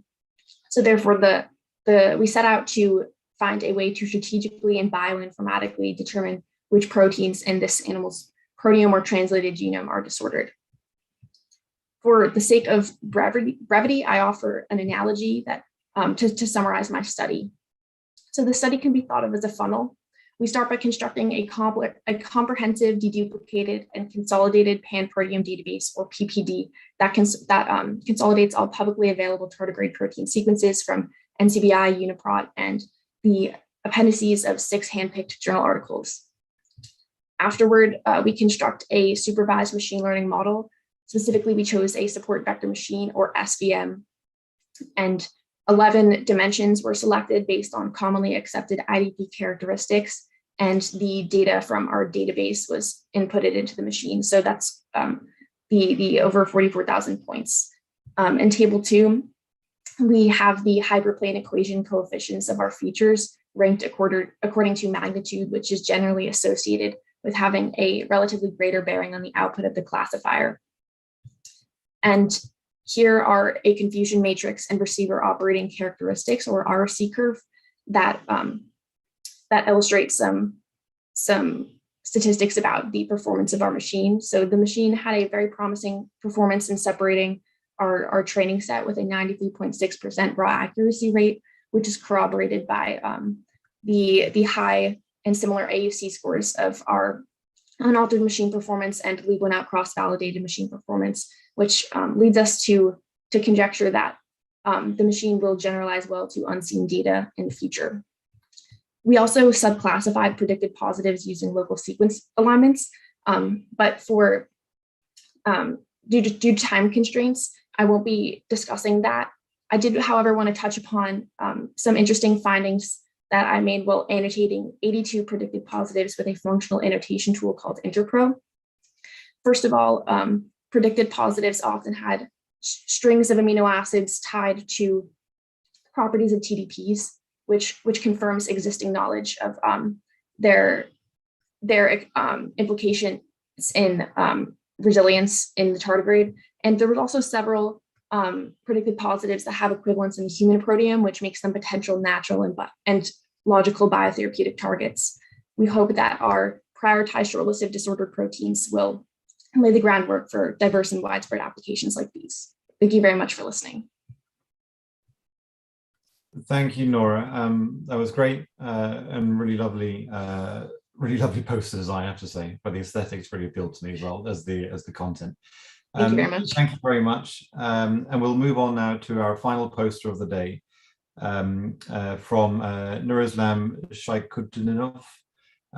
If you from the Institute of Technology in Russia, we have the screen there. So go for it, Nuraslam. Hello, do you see my screen? We can see your screen and we can hear you. Very good. Hello, everyone. I would like to present the study Genomics of two closely related anhydrobiotic midges reveals differences in adaptation to extreme desiccation. Yesterday, Professor Takahiro Kikawada from Nara, Japan, told about polypedal Vanderplanki, the midge that can tolerate almost all water deficiency, and it has a lot of different genomic adaptations, such as multiple duplication events. In desiccated state, it can tolerate a variety of stress. And today I will talk about evolution of anhydrobiosis in midge, more specifically gene family that involved in anhydrobiosis. And my study consists of two parts: is population genomic analysis and comparative genomic analysis between polypedal Vanderplanki and polypedal Pemba. It's recently discovered anhydrobiotic midge from Malawi. So first part is population genomic analysis. So we sampled 6 populations in Nigeria of polypedal and Vanderplanki. They consist of divided into clusters, north population and south populations. And on this plot, you can see that the genetic distance between these 2 clusters are very high in FST values. It's about 0.4, 0.5.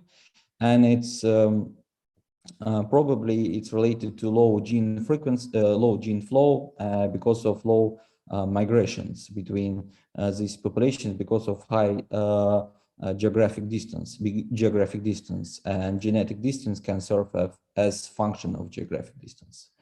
And we did it to try to find any evolutionary adaptations on in parallax of anhydrobiosis related genes in polypedal and Vanderplanki, but we do not find them. And that's why we decided to expand our research to comparative genomics analysis between 2 species, close related. And we found very interesting thing. So we investigate PIMT gene family. It's one of the most highly expressed gene family in polypedalum Vanderplanki genome. And we found that in polypedalum pembi genome has additional 5 parallax of this PIMT gene family. So this PIMT gene family is involved in repair of damaged proteins. But more exact molecular function on that moment is unknown.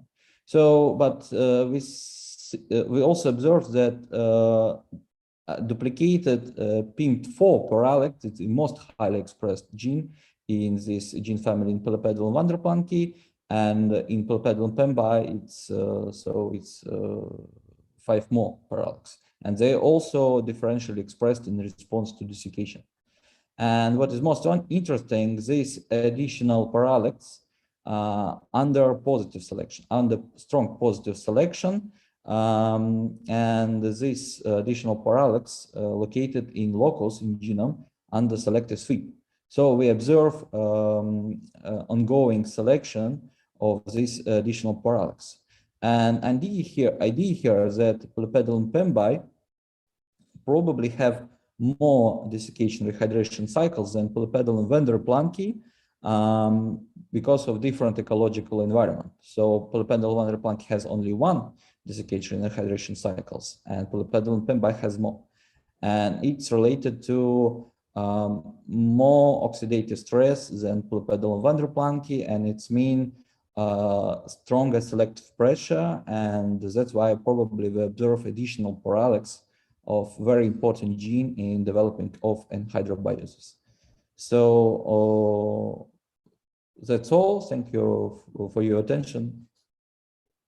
Great. Thank you, Nuraslam, and thank you to all of our poster presenters. It's not easy getting a message across as clearly as they all have about their work. So as I said, do please look at the Royal Society website to download the posters and look at them in your leisure. And hopefully also interact with the poster presenters. So we have what is now a very short break, desiccation and rehydration break, and we'll see everyone back here, hopefully just in 2 or 3 minutes for Rohit Papu's, who's giving the next talk in the subsequent part of the session. Thank you very much to our speakers just in the last couple of hours. See you shortly.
Well, hopefully welcome back, everyone, welcome back to the second sort of part of the session today. So I'd like to introduce our next speaker, Rohit Papu from the Washington University in St. Louis, who will tell you about what you can see on your screen, the phase behavior of unfolded proteins. Can I just remind you again, please do post questions using the Slido link, and do that during the talk so we have them ready to present to Rohit at the end of the talk. Thank you. Please go for it, Rohit. Thank you, Justin, and thank you, Roy, for the invitation. I am, I suppose, the odd man out here, in that I'm certainly not going to be telling you anything about anhydrobiosis, but hopefully the topic of conversation here is of interest in as much as a lot of the stresses that have been discussed, particularly things like anhydrobiosis, will elicit an unfolded protein response. And the particular twist I'm going to try to share with you today is that they're, not surprisingly, unfolded proteins will in fact stick to one another, but it turns out that the sticking is not something that is completely random or unregulated. There actually turns out to be a definable grammar that underlies the formation of what we've taken to referring to as eupods, or unfolded protein deposits, that I'll try to convince you is driven by protein-specific phase separation. So the simplest conception of protein stability goes something like this. We've got a two-state folder, and please note that I'm not discussing here protein destabilization by denaturance. I'm really referring to protein stability under folding conditions. And of course, under stress, you could sort of imagine that the equilibrium shifts toward the unfolded state. And we typically characterize the free energy of unfolding in terms of the difference between the standard state free energies that we associate with the unfolded versus the native state or folded state. We're taking an unfolded centric view here, and so our reference state is the unfolded state. So negative values of delta GU will favor unfolding, not folding, just as a calibration. So the idea then is that cells must work pretty hard to regulate the concentrations or activities of unfolded proteins in order to avoid the types of things that we've gotten fairly accustomed to schematizing in cartoons, such as this one, where we say that, unfolded proteins left to their own devices are going to create problems. Or, if they linger for too long, they're going to be degraded, etc. And so these are the types of concepts, or we've sort of learned to schematize over the years. And the key issue has always been, this aggregate forms, and an aggregate is fairly ill-defined, at least in terms of some rigorous physical principles. And this aggregate formation, of course, is linked to this folding-unfolding equilibrium is the general thinking. So what that previous picture sort of causes us to stop and think about is what happens if concentrations of unfolded molecules increase above some threshold value. What one can conceive of are a few possibilities. Essentially here I'm depicting a sea of unfolded molecules. They undergo some kind of a density transition, which is what phase separation is all about. And if that density transition gives rise to a dense liquid that coexists with a dilute liquid, then we refer to it as liquid-liquid phase separation. It's seldom the case that that is the only thing going on. Quite often what we end up with are, because there are lots of specific interactions in play, we start to see sort of the interesting formation of networks. So the dense phases are actually well-connected sort of dense phase spanning networks, which we refer to as phase separation coupled to or aided by percolation. And this typically gives rise to protein deposits that are best described as viscoelastic networks. And then, of course, if we couple this density transition or phase separation to some form of symmetry breaking, i.e. structure change, then one can see the formation of things like amyloids. So it's really all of these phenomena have phase separation undergirding them. And so let's talk a bit about that next. So the proposal that we're going to sort of explore here is that unfolded molecules drive phase separation. So essentially we have a coupled equilibrium between the folding and unfolding and the phase equilibrium. And the hypothesis is that whatever cohesive interactions, and this is not at all a novel hypothesis, this has been around for the better part of 30 plus years, that there are residues, which we refer to as stickers, that basically are sequestered in the core that stabilize the folded state. Under stresses that cause unfolding, we end up with an exposure of these stickers that then potentially drive phase separation. And I'm scrupulous here in trying to make sure that I don't use the term aggregation, because that tends to be a catch-all for all kinds of sticky interactions, because what I'm going to head toward is the presence of both specific and non-specific interactions. And the idea here is that the stickers now essentially cause an overlap of unfolded molecules, enabling the driving of phase separation. But the obvious question becomes, what are the drivers of this phase separation, i.e. what are these stickers? So there's a bit of an introduction to some language that we should get done first. So in recent conceptions of the physics of phase separation, we and others have co-opted the language of associative polymers that conceives of proteins as stickers interspersed by spacers, as depicted here. So these blue ovals are intended to be residues that can engage in chemistry or site-specific physical crosslinks. These can be ionic interactions, hydrogen bonding interactions, they can be cation pi interactions, etc. The key point is that these specific interactions enable reversible crosslinks, and the bringing of these stickers together or pulling them apart is controlled by the solubility determining spacers that happen to be interspersed between stickers. So what I'll do is actually quickly summarize first some lessons about stickers versus spacers that we have gleaned by studying prion-like domains primarily from RNA binding proteins. And that will allow us to start thinking about how we model the phase separation of unfolded proteins. The work that I'll first describe involves a collaboration, ongoing collaboration with Tanya Mittag's lab at the St. Jude Children's Research Hospital.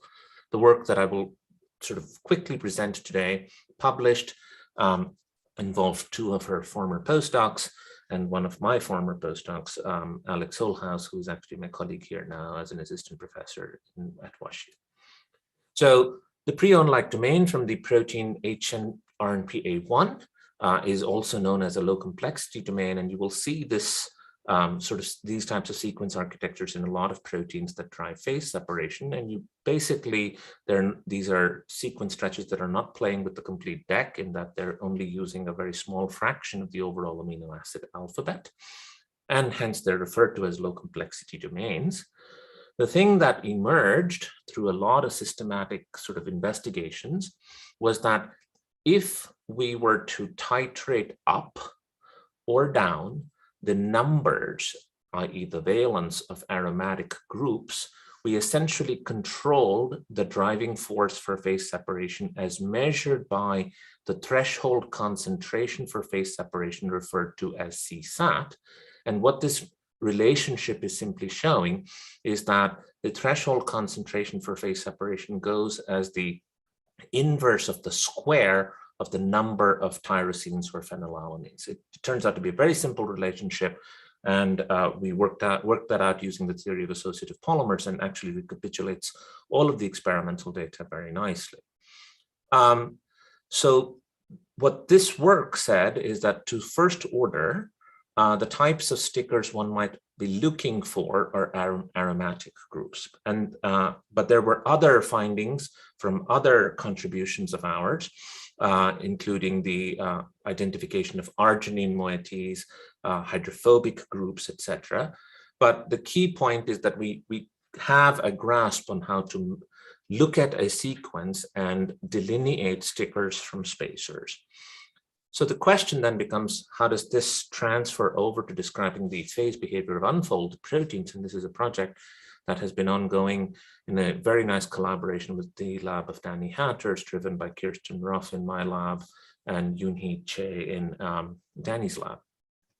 So instead of getting into a whole plethora of proteins, I'll summarize what we have been sort of learning by studying a model protein. So this is Barnase, a 50-ish residue protein, has been a poster child for the studies of protein folding, particularly in Alan First's lab at Cambridge.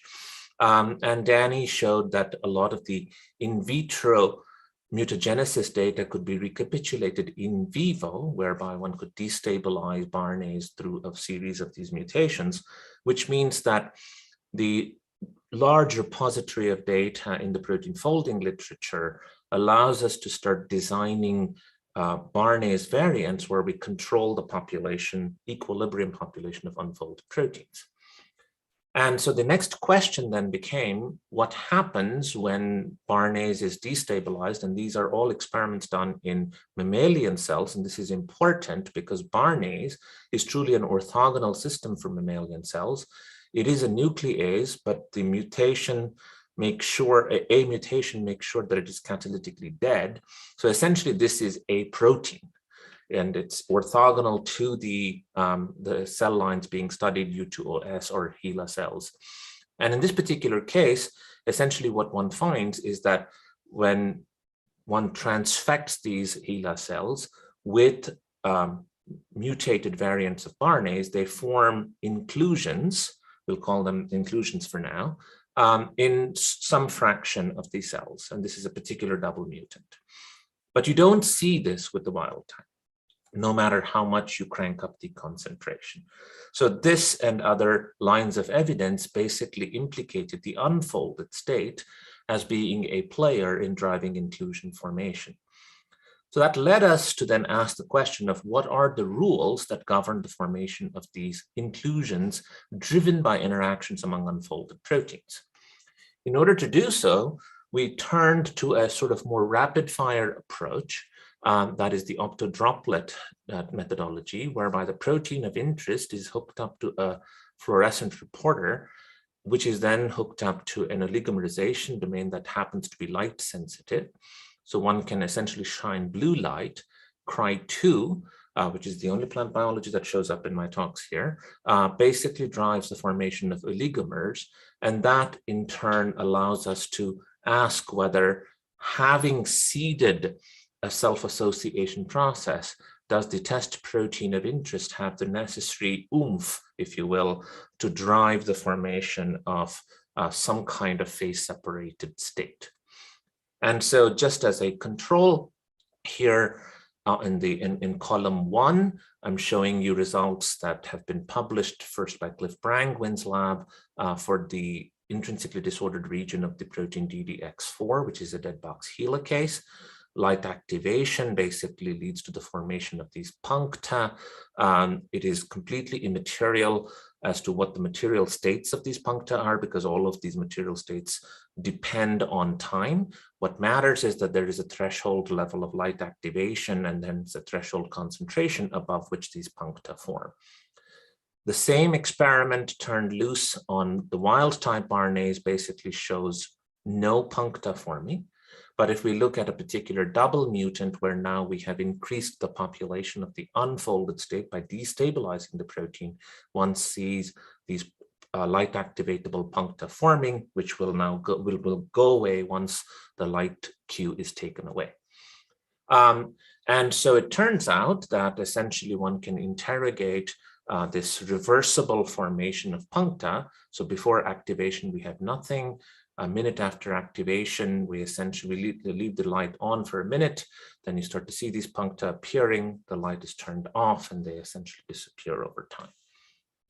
Now comes the question, what is the linkage between stability that we can measure both in vitro and in vivo and the ability of these systems to form puncta? So here are 3 variants that happen to have a stability such that the free energy of unfolding is not particularly impressive.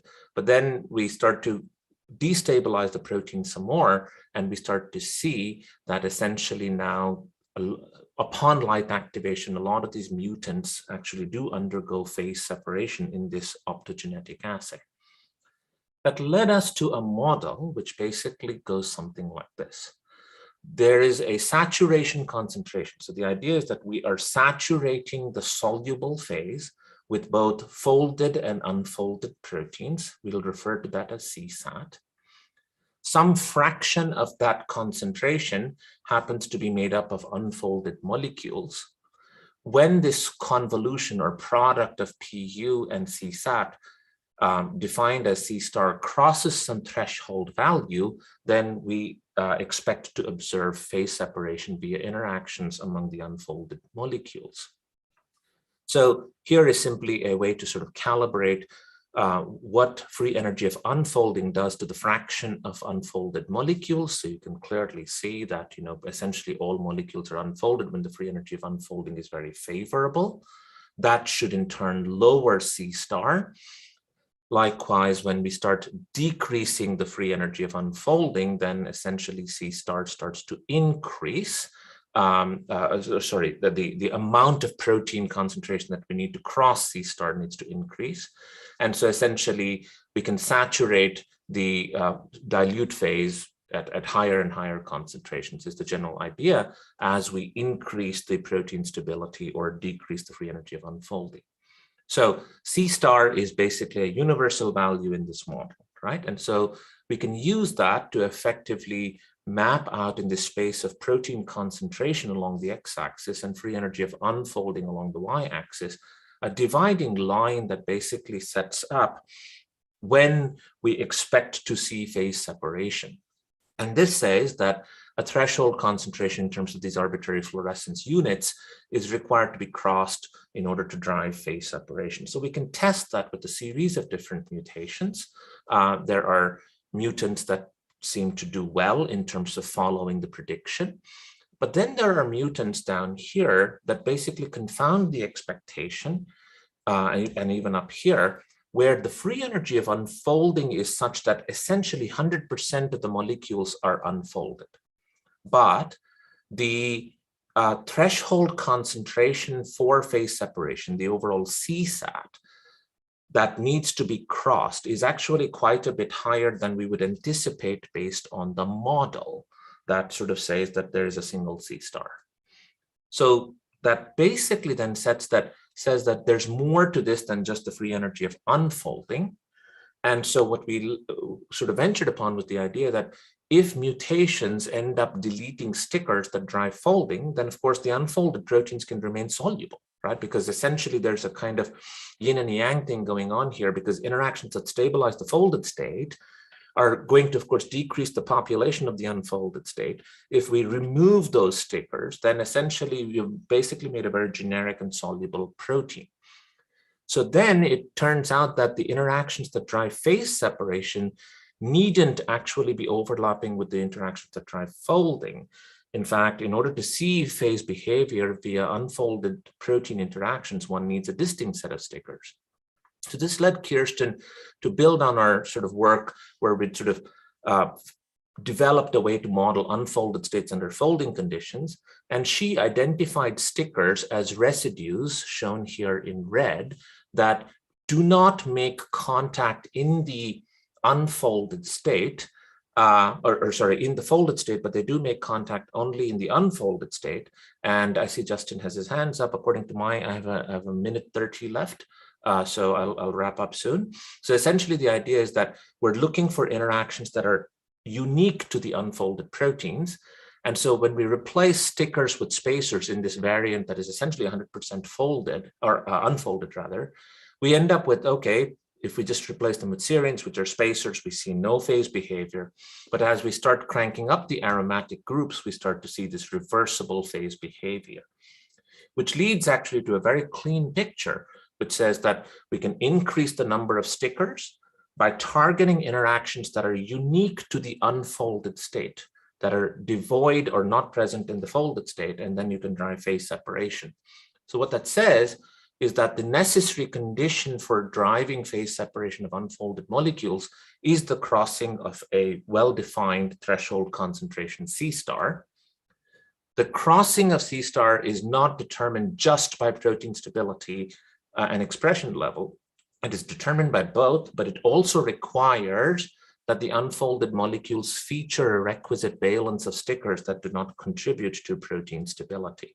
I'll sort of skip through some of the linkage aspects and basically make one point, which is then we can understand how these various heat shock proteins work by basically asking what impact they have on CSAT, and they effectively, through preferential binding to the unfolded state, through interactions that are unique to the unfolded state, essentially end up shifting CSAT up. So basically chaperones affect phase boundaries. And so with that, I should stop and end on time. I think I've gone over about 14 seconds. And so I'm happy to take any questions. Thank you, Rohit, and thank you for your very good timekeeping as well. That's a really fascinating talk. I have a couple of questions, and I'll ask one of them while I wait for people who haven't done so to put messages into Slido. Rohit, you focus on delta G, but at the same time, we also talk about how dynamic these systems are. And I guess I'm trying to understand whether you've got a similar handle on the rate constants here, and whether there are subtleties that they introduce that we should be looking at rather than just the free energies. Right. So in terms of right now we're talking about the equilibrium picture of what drives the phase separation of unfolded states, and in that particular case, it really is a partly, and I hope that message came through, that it's only partly a delta G centric focus, but there's also going to be a sort of interaction or specific interaction centric focus that has to do with interactions that define the unfolded state. Now, to your question about dynamics, of course, one has to think about these sort of underlying time scales over which these things form, and therefore can also be dissolved. And so you end up with two types of scenarios here. One is the observation that we've made recently, that the dynamics tend to not be sort of nucleation dependent, because they're in work we've been doing with Thomas Knowles and others, we've shown that a lot of these molecules actually can drive phase separation by making lots of clusters. In subsaturated solutions, right? So they essentially sort of help lower the overall free energy barrier. And then as to the reversing of these condensates or these deposits, now we have a whole new set of dynamics to be thinking about, because in a stickers and spacers model, you end up with a whole cross section of reversible crosslinks forming, but the density of those crosslinks and the extent of crosslinking can of course significantly slow down the reversal of these bodies. And so the dynamics also become very interesting for sure. So I mean, and not wanting to take up too much time, but just the panel of mutants that you have of Barnets, and you interpret them in terms of changes in free energy of unfolding, do they all have the same, they also have the same rate constant, but is there a good correlation between the rate constant for folding and the rate constant and the delta G? Do you see what I mean? Yeah, for sure. So in this particular case, it's basically the rate constant for unfolding and the free energy for unfolding seem to be sort of going hand in hand for sure. Okay. But again, a cautionary note, Justin, that's all in vitro, right? And so the key point that we're also observing is that protein stability itself changes quite a bit when we go inside cells. And so I think of interest to you will be the very obvious necessity that the chaperones, which we're still thinking of, we've been looking at the ATP independent chaperones, they function primarily via preferential binding, but you can also imagine that there is an active process that helps disassemble these bodies by way of shearing the crosslinks, if you will. Thank you. Let me choose a question from Bob Goldstein, who remarks that he enjoyed the talk and basically says, based on early work from the Rosen lab, which sort of implied that any kind of weak interactions, provided they're in a large enough number, could feasibly drive phase separation. But you suggest that this, specific kinds of stickers work best. Yeah. So I think that's why that would be the case.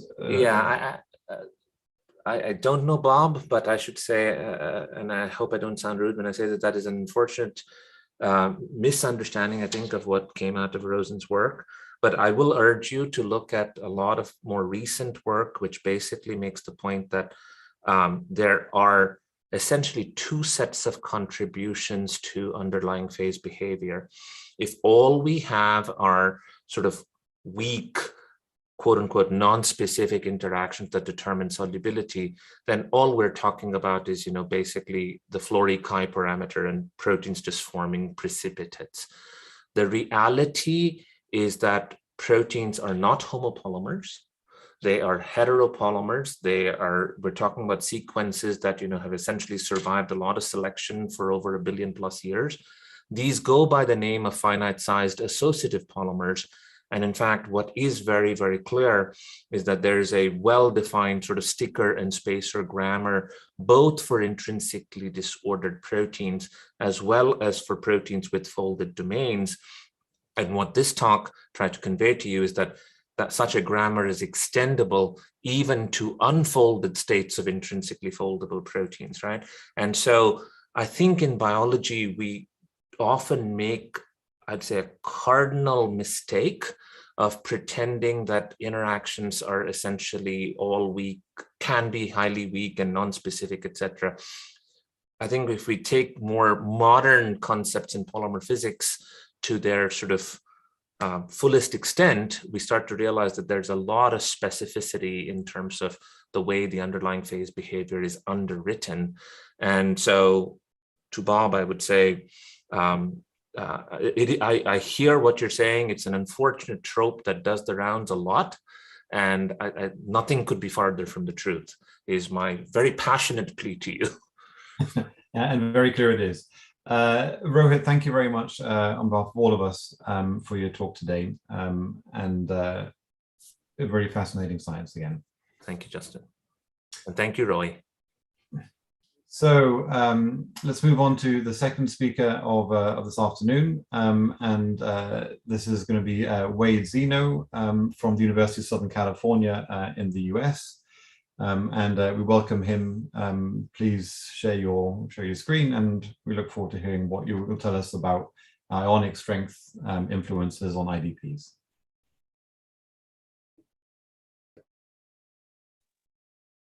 Great. Can everyone hear me all right? We can hear you fine, and that looks great. Thank you. And is my screen great? Yeah, so yeah, thanks for the introduction. So today I'm going to talk about ionic strength and how basically I used perturbation of ionic strength as a means of figuring out mechanisms of these interactions between intrinsically disordered proteins and curved membrane surfaces. So I'm a relatively new professor, just started my lab at USC last fall. I'm in the Department of Chemical Engineering and Material Science, and I mainly study protein-lipid interactions. So while I admit my work doesn't look at these protein-lipid interactions under anhydrobiotic conditions, I do span so about 2 orders of magnitude in this ionic strength condition. So hopefully from the results I show today, you can maybe infer what would occur under, intense, conditions of water depletion that you would see in anhydrobiosis. So, lipid bilayers are the primary structural component of cell membranes and are inherently resistant to deformation.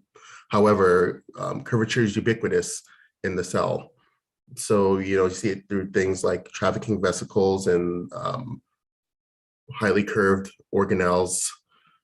So in order to facilitate this curvature in the cells, cells employ proteins that sense and generate membrane curvature, One specific example of a process is clathrin-mediated endocytosis, which many of you are familiar with, where you have this network of adaptive proteins that senses and generates membrane curvature and forms this invagination in the cell membrane that eventually internalizes cargo near on the surface or in close proximity. So although this process has been known for some decades, as you can see from this TEM from 40 years ago, there's still a lot that's unknown about the mechanisms by which these proteins carry out this process. So today I'm focusing on curvature sensing proteins. So these adaptive proteins that I have outlined with purple ovals, they look homogeneous here, but they're actually very diverse, right? There's about 3 dozen adaptive proteins in clathrin-mediated endocytosis that interact with each other and clathrin as well as the membrane. And you have this highly multivalent network that facilitates this curvature sensing and generation. So many of these proteins have structured domains that have been characterized and known to sense curvature, such as amphipathic helices that insert into highly curved membranes, which have splayed head groups, or bar domains, which match their curvature to the membrane. However, 40% of the proteins in membrane trafficking contain these substantial regions of intrinsic disorder and are often neglected in curvature sensing studies. So as you are aware, IDPs lack secondary structure and possess an ensemble of conformations. So these endocytic proteins, I have 3 listed here that I'm gonna talk about today, have these structural features where you have a N-terminal domain that facilitates membrane binding and is structured in this very disordered C-terminal domain that's larger in not only physical size, but molecular weight than their structured counterparts. So you can imagine there's some interesting biophysical behavior occurring when you're forcing this highly dynamic structure to be in very close proximity to a membrane surface. So the biochemical roles of IDPs, have been studied and understood. They have small motifs that facilitate multivalency in these networks. Here I have epsin as an example, but these IDPs are very polymer-like. It can be characterized by something with a radius of gyration. And, these highly dynamic structures, have a entropy associated with them, like you would expect for polymers. But however, you can expect some, restriction on that entropy when you tether this IDP close to a surface. So we wanted to investigate whether or not these IDPs can actually contribute to curvature sensing. So initially the proposed mechanism was this entropic mechanism where curved surfaces allow for more space for these polymers explored, thus maximizing free energy by minimizing free energy by maximizing entropy. So you'd get this preferential partitioning to highly curved vesicles based on this mechanism. So to test this, we utilize this tethered vesicle assay where you can treat a glass cover slip and passivate it with polyethylene glycol with some biotin groups on it. And then you can use neutravenin to link biotin-related lipids as well with varying sizes. So we span a wide range of sizes from as small as 20 nanometers in diameter to as large as 200 nanometers in diameter. And we can add protein to the system and use 2-color fluorescence imaging to look at colocalization and binding as a function of size. So this is a very quantitative assay. So in the lipid fluorescent channel, you can use dynamic light scattering to determine the size distribution, then overlay that with the fluorescence intensity distribution to get a scaling factor that lets you know how bright an individual vesicle is, or rather the brightness of an individual vesicle corresponds to how large it is.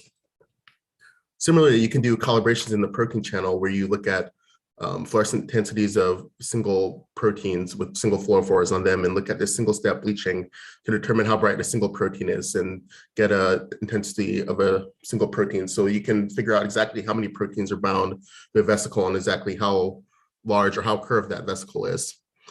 So we started this experiment using some control proteins.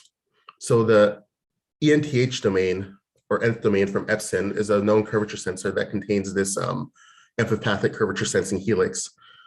So that serves as a positive control, whereas in a negative control case, remove that helix. But that helix is kind of necessary for binding. So we replace it with a histidine tag that facilitates membrane binding.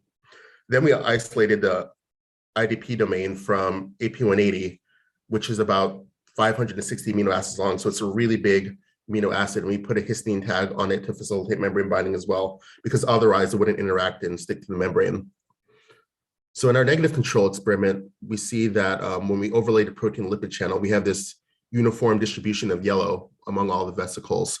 However, with the wild type nth, we have a very heterogeneous distribution spanning red, orange, yellow, and green, where the smallest vesicles appear to be very red and the largest vesicles appear to be very green, visually indicating some higher density of protein on the smallest vesicles.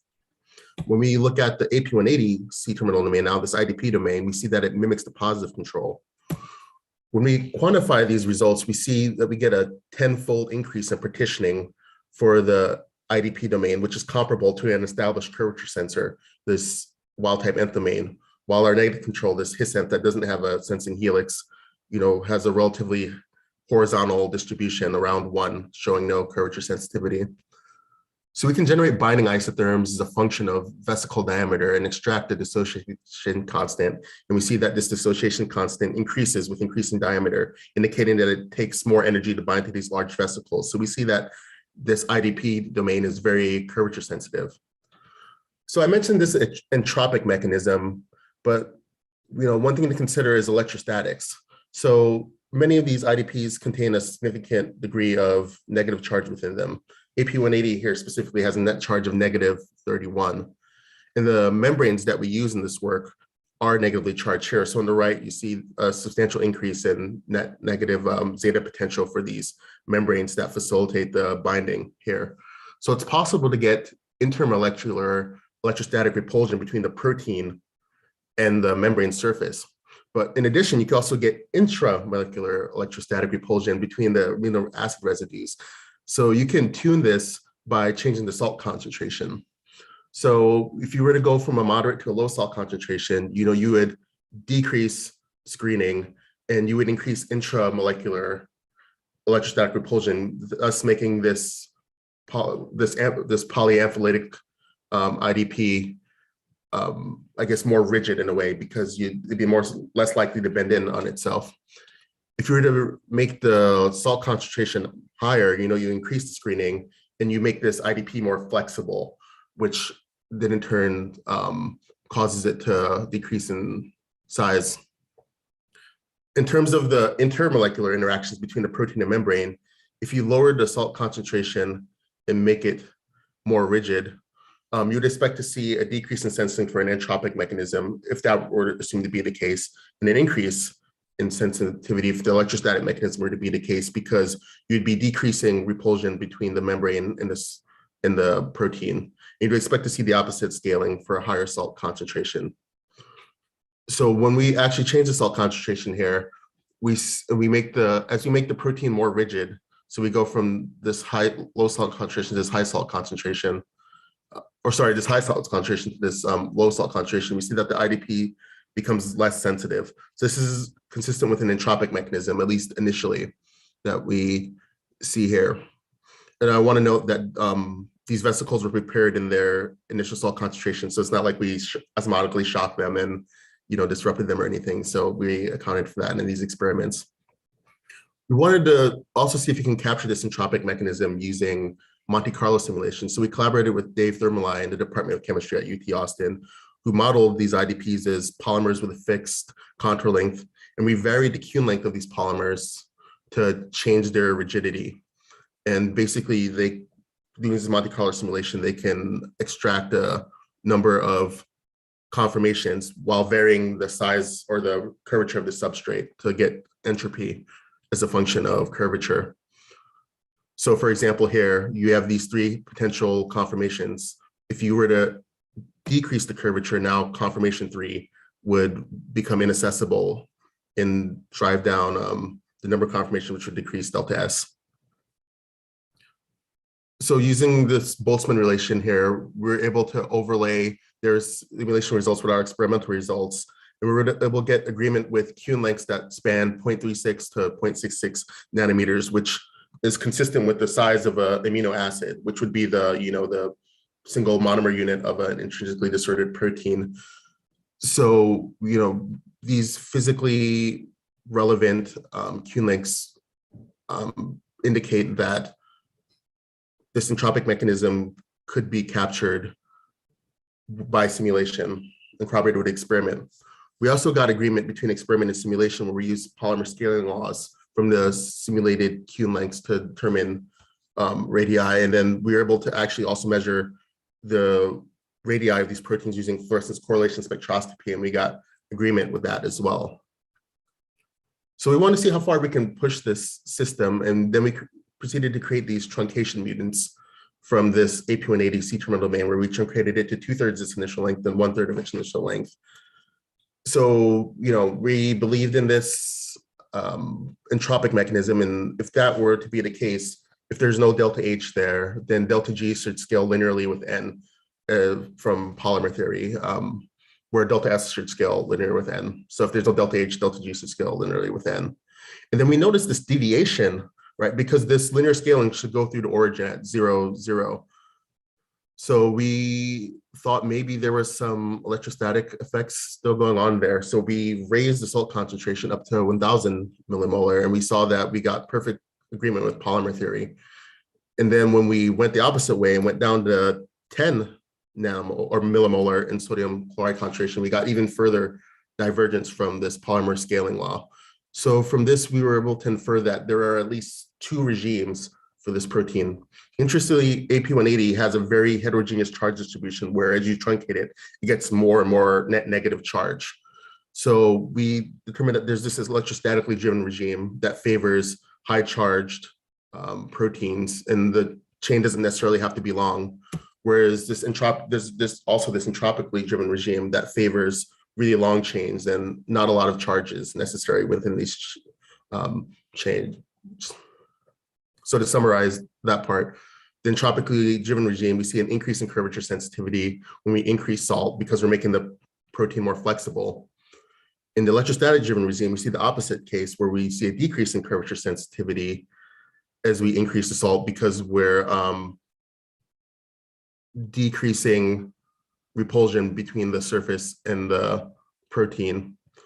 And then there's this regime where both mechanisms are comparable in magnitude, and we don't see much of a change because when you're going from one regime to the other, one mechanism takes over while the other one diminishes. So together, these entropic and electrostatic mechanisms make these IDPs really potent sensors of membrane curvature. So as I mentioned, the entropic mechanism specifically facilitates high curvature to maximize conformations, whereas the electrostatic mechanism, provides curvature that reduces this Coulombic repulsion between the protein and the membrane surface. So part of ongoing work is trying to decouple these 2 mechanisms and quantitatively determine exactly how much each mechanism contributes to sensing by IDPs. But either way, we wanted to see if these IDPs can sense curvature in live cells. So we utilized this partitioning assay on Philopodia, which are highly curved cylindrical projections that come from these RPE cells that we have shown here. So we can overexpress these chimeric proteins that contain a transmembrane domain from transferrin, as well as a fluorescent probe such as RFP and GFP. And we'd expect to see uniform partitioning on these cylindrical Philopodia as GFP and RFP are comparable in size. However, we can then further mutate this protein to add a IDP domain from AP180 to it, and we would expect to see enrichment on the Philopodia. And we see just that. So in the control case, you have this uniform partitioning where you see uniform yellow between the Philopodia and the flat membrane surface. Whereas when we have an IDP domain on there now, we see enrichment of this partitioning in the highly curved Philopodia and depletion on the flatter membrane surface. And if you quantify this, you can see a slope of 1 corresponds to uniform partitioning, whereas we see a 2-fold plus increase of partitioning to these highly curved Philopodia by this GFP containing chimeric proteins. So the AP180 was able to impart curvature sensitivity on this chimeric structure that didn't necessarily have any curvature sensing abilities on its own. So then we wanted to see how well these, how much the IDPs contribute to curvature sensing of full-length proteins. As I said in the beginning of my talk, these IDP domains are typically neglected in curvature sensing studies. So here we use the two endocytic proteins, epsin and amphiphysin, which contain both structured and disordered domains. In epsin, we get an amplification in curvature sensitivity that's greater than each of the constitutive parts when we just look at the isolated epsin C-terminal domain and the isolated wild-type nth domain. So there seems to be some synergistic interaction between the structured and disordered domains that enhance the overall curvature sensing of the protein.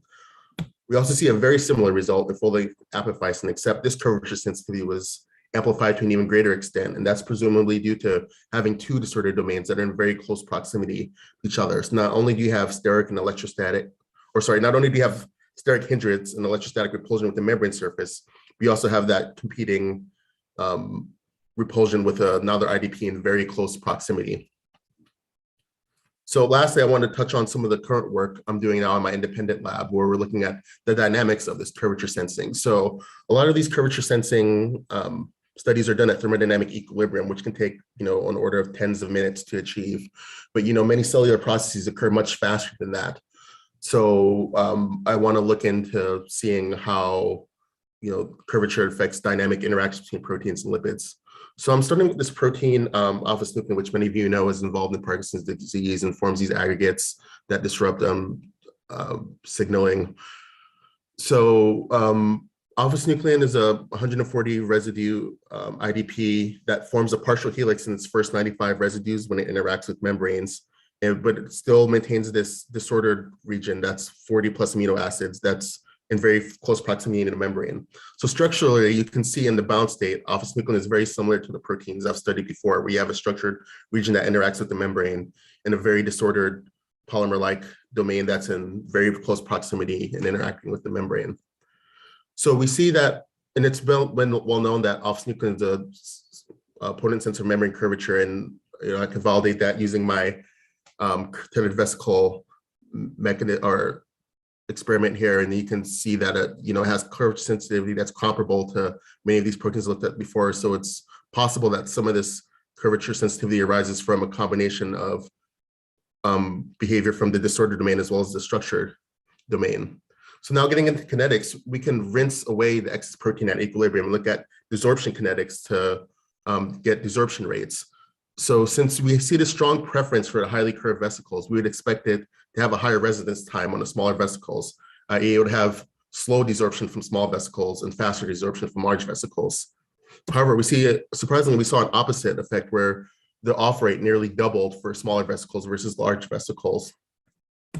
So we attribute this to our hypothesis where smaller vesicles have larger defects, which would maybe allow more rapid exchange of these alpha helices that promote binding, whereas they get kind of trapped in these larger vesicles with low curvature that have smaller defects. And lastly, to look at the contribution of the disordered domain to these dynamics, we went back to epsin. So we haven't gotten around to doing the experiments where we mutate alpha-synuclein to get rid of the C-terminal domain. But we had some extra epsin and nth lying around. So we're able to directly compare and contrast contributions of the disordered domain. So we use these FRAP experiments where we can basically look at the system in equilibrium and look out how long it takes to reestablish that equilibrium as a function of curvature. So with nth alone, we see that it exhibits very similar behavior to alpha-synuclein, right? So this nth helix, binds to the membrane in a similar mechanism that alpha-synuclein does. And we see that with high curvature, the off rate is faster than it is for the larger vesicles, which was a good result to see because it's consistent with the hypothesis that these smaller, highly curved membranes facilitate rapid exchange. I'm wrapping up here, Justin. Whereas when we go at the full-length protein that contains this disordered domain, we see that the off rate nearly triples, which could suggest that these disordered domains are having an entropic or rather steric and electrostatic interactions with the membrane that basically propel the protein off of the membrane surface. So we're in the middle of exploring these type of systems and making sense of it all. So to summarize, we saw that IDPs can sense membrane curvature through entropic and electrostatic mechanisms, and that these mechanisms can be controlled by tuning ionic strength. that these IDP domains enhance the overall curvature sensitivity of proteins. They exhibit interesting dynamic behavior. They're an underappreciated class of curvature sensing proteins. So as I said, they make up something like 30 to 40% of the proteome. So there's a lot of disordered proteins in various cellular processes that are left to be explored. With that, I'd like to acknowledge various people. My first graduate student who's helping with these dynamic experiments, David Johnson, collaborator Jennifer Lee at NIH, who's helping with Office Nuclear, previous collaborators from my postdoc lab and funding agencies. And I am looking for a postdoc in my lab. We have a nice view of the Hollywood sign here in Los Angeles, so I'll be happy to take any questions. Fabulous. Thank you, Wade. And that really was a fascinating talk. Let me go straight into a question that we got on Slido from, this is from Elizabeth Haswell, who said it was a fascinating topic and wonderfully clear talk. She asked, do you think that IDP domains could target integral membrane proteins, such as ion channels, to regions of high curvature? So, could you use them as a way of, I guess, directing integral membrane proteins? Right, yeah, I get that. And I don't see why not. So, I mean, the transmembrane proteins I used in this work weren't, ion channels per se, but I mean, if we're able to get those to partition the high regions, I don't see why an ion channel wouldn't be able to be moved to regions of high curvature. Okay, great. And a question from Wim Volkers, who asks, does the content of hex phase forming lipids in the membrane affect the interaction with these proteins? Sorry, repeat the question. Does the so I have to say I'm not familiar with this myself, but the hex phase forming lipids. I don't know what a hex phase forming lipid is. So it's about the hexagonal phase of the lipids specifically. I'm gonna have to require what that is. So they're asking if the hexagonal phase of the lipids affects the partitioning of these proteins. I guess the proportion of the lipids that form hexagonal phases in the membrane. I think that's how I understand it, but maybe the best thing to do is Wim can reach out to you directly and pose that in a way that I don't completely misrepresent. Right. I mean, yeah. So just in terms of, I guess, looking at the biophysical interaction of these IDPs with the membrane, that's not entirely clear. If you're looking at the IDPs that undergo a transition to a helix, perhaps. I mean, generally the rule of thumb for these kind of interactions is that the more heterogeneity you have, that favors more interactions because you're bound to get more defects in the membrane. But yeah, I guess I need a little more context on the question to really give a proper answer. So feel free to reach out to me, Lim. Great. And one final question. This one's from Roy. And so he knows, of course, the IDPs then are sensors, but maybe they're also stabilizers. So ask that question. And then that kind of leads, is it reasonable to expect membrane convolution as desiccation proceeds, right? So, and maybe that could be helped by the IDP association be a release mechanism upon rehydration. Is that a reasonable hypothesis? I believe so. Yeah, definitely in terms of stabilization. So, like, for example, this alpha-synuclein I'm looking at, its physiological role is not entirely understood, but it's not unreasonable to I guess infer that the high curvature that's associated with synaptic vesicles, which is on the order of 40 nanometers, can be stabilized by these proteins, which are present in a high copy number on these endocytic vesicles. Okay, did I represent your question accurately, Roy? Do jump in if I didn't. No, you did a brilliant job, probably better than I could have done. Great. Well, look, thank you, Wade, for really a fascinating talk. And we'll now move on to the last talk before the discussion session. This will be given by Serena Cara from the University of Modena and Reggio Emilia in Italy. And she'll talk a little bit more about IDPs, but specifically phase transitions and the biomedical applications thereof. So we can see your PowerPoint slides at the moment, Serena. So hi, everybody. Can you hear me? We can hear you fine and see everything fine. First of all, I would like to thank the organizer and the L'Oreal Society for giving us the opportunity to show some of our work. And yesterday we are talking about the role of these phase transitions in human diseases. So we know that the conversion of normal and soluble polypeptides into amyloid-like fibers has been described in more than 50 disorders that have been named amyloidosis, and these include the Alzheimer's disease, the Parkinson's disease, amyotrophic lateral sclerosis. And in all these disorders, we see the accumulation of these inclusion bodies in neuronal cells or muscle cells. And when we analyze these aggregates with the electron microscopy, we see that they all share this amyloid fibrillar structure. Mass spectrometry analysis of these aggregates show that they contain a large variety of disordered proteins, and we already heard the ability of these proteins with intrinsically disordered domain to undergo liquid-liquid phase separation and form in cells biomolecular condensates. One of the typical feature of these intrinsically disordered protein is that these liquid droplets or biomolecular condensates are generally highly dynamic, but then they tend to mature into an hydrogel or even into a more structured fiber state. And there's a large body of evidence that have been accumulated throughout the last decade by different labs showing that the conversion, the transition of the liquid dynamic to the solid phase is important for driving aging and neurodegenerative diseases. So we know that cells are dealing with protein aggregation constantly, and actually cells have evolved a very sophisticated protein quality control systems to try to avoid or limit the aggregation of proteins and whose accumulation can lead to toxic effects. So the protein quality control system consists of molecular chaperones, such as HO proteins, that act as the first line of defense by trying to refold into their native state unfolded proteins, but when this is not possible, they target these misfolded and unfolded proteins or even aggregates to the degradation systems, mainly the UPS, ubiquitin proteasome system, and macroautophagy. And we know that cells, so if we take this concept together, so we have heard that the intrinsic disorder make these proteins vulnerable to aggregation, and it makes these proteins more dependent on an efficient protein quality control. And on the other hand, it promotes the instability of the biomolecular condensates that can convert into an aggregated state.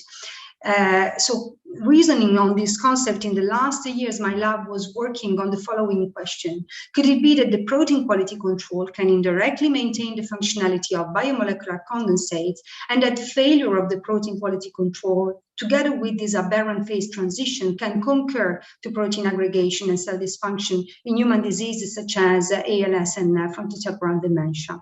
So we know that the protein quality control is constantly dealing with aberrant proteins and mostly newly synthesized proteins, because error can occur at every level. They can occur at the level of DNA replication, leading to DNA mutation, at the level of transcription, leading to damaged mRNAs, and even at the level of translation. And all these errors will lead to the production of what we call defective ribosomal products, or DRIPs, which cannot acquire their native folding state and need to be targeted for degradation by the chaperones. So the DRIPs I'm talking today are defective ribosomal products that are different from the DRIPs, the desolvation-induced reversibly condensing proteins that we heard of by Professor Cuneda yesterday. So DRIPs are defective ribosomal products in my talk.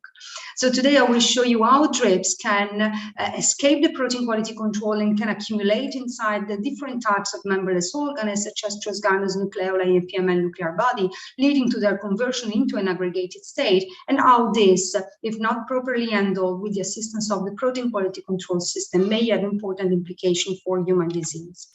So concerning the stress granules, we heard already yesterday in the talk from Simon Alberti, they are RNA protein complexes that forms in cells upon sudden stress condition. And these can include a viral infection, heat shock, changes in the pH, in the salinity. So under this condition, the cell attenuates general translation and polyribosomes suddenly disassemble. So when the polysome disassemble, they release a massive amount of messenger RNAs, ribosomal subunits, and these RNA binding proteins that are contain these intrinsically disordered domain and that are dragged very rapidly inside these biomolecular condensates that are the stress granules. However, if we consider that on average for each molecule of messenger RNA there are 6 to 8 ribosome scanning and synthesizing proteins, then we have to take into account that in this very crowded molecular environment, all in a sudden we release 6 to 8 drips molecule per molecule of mRNA.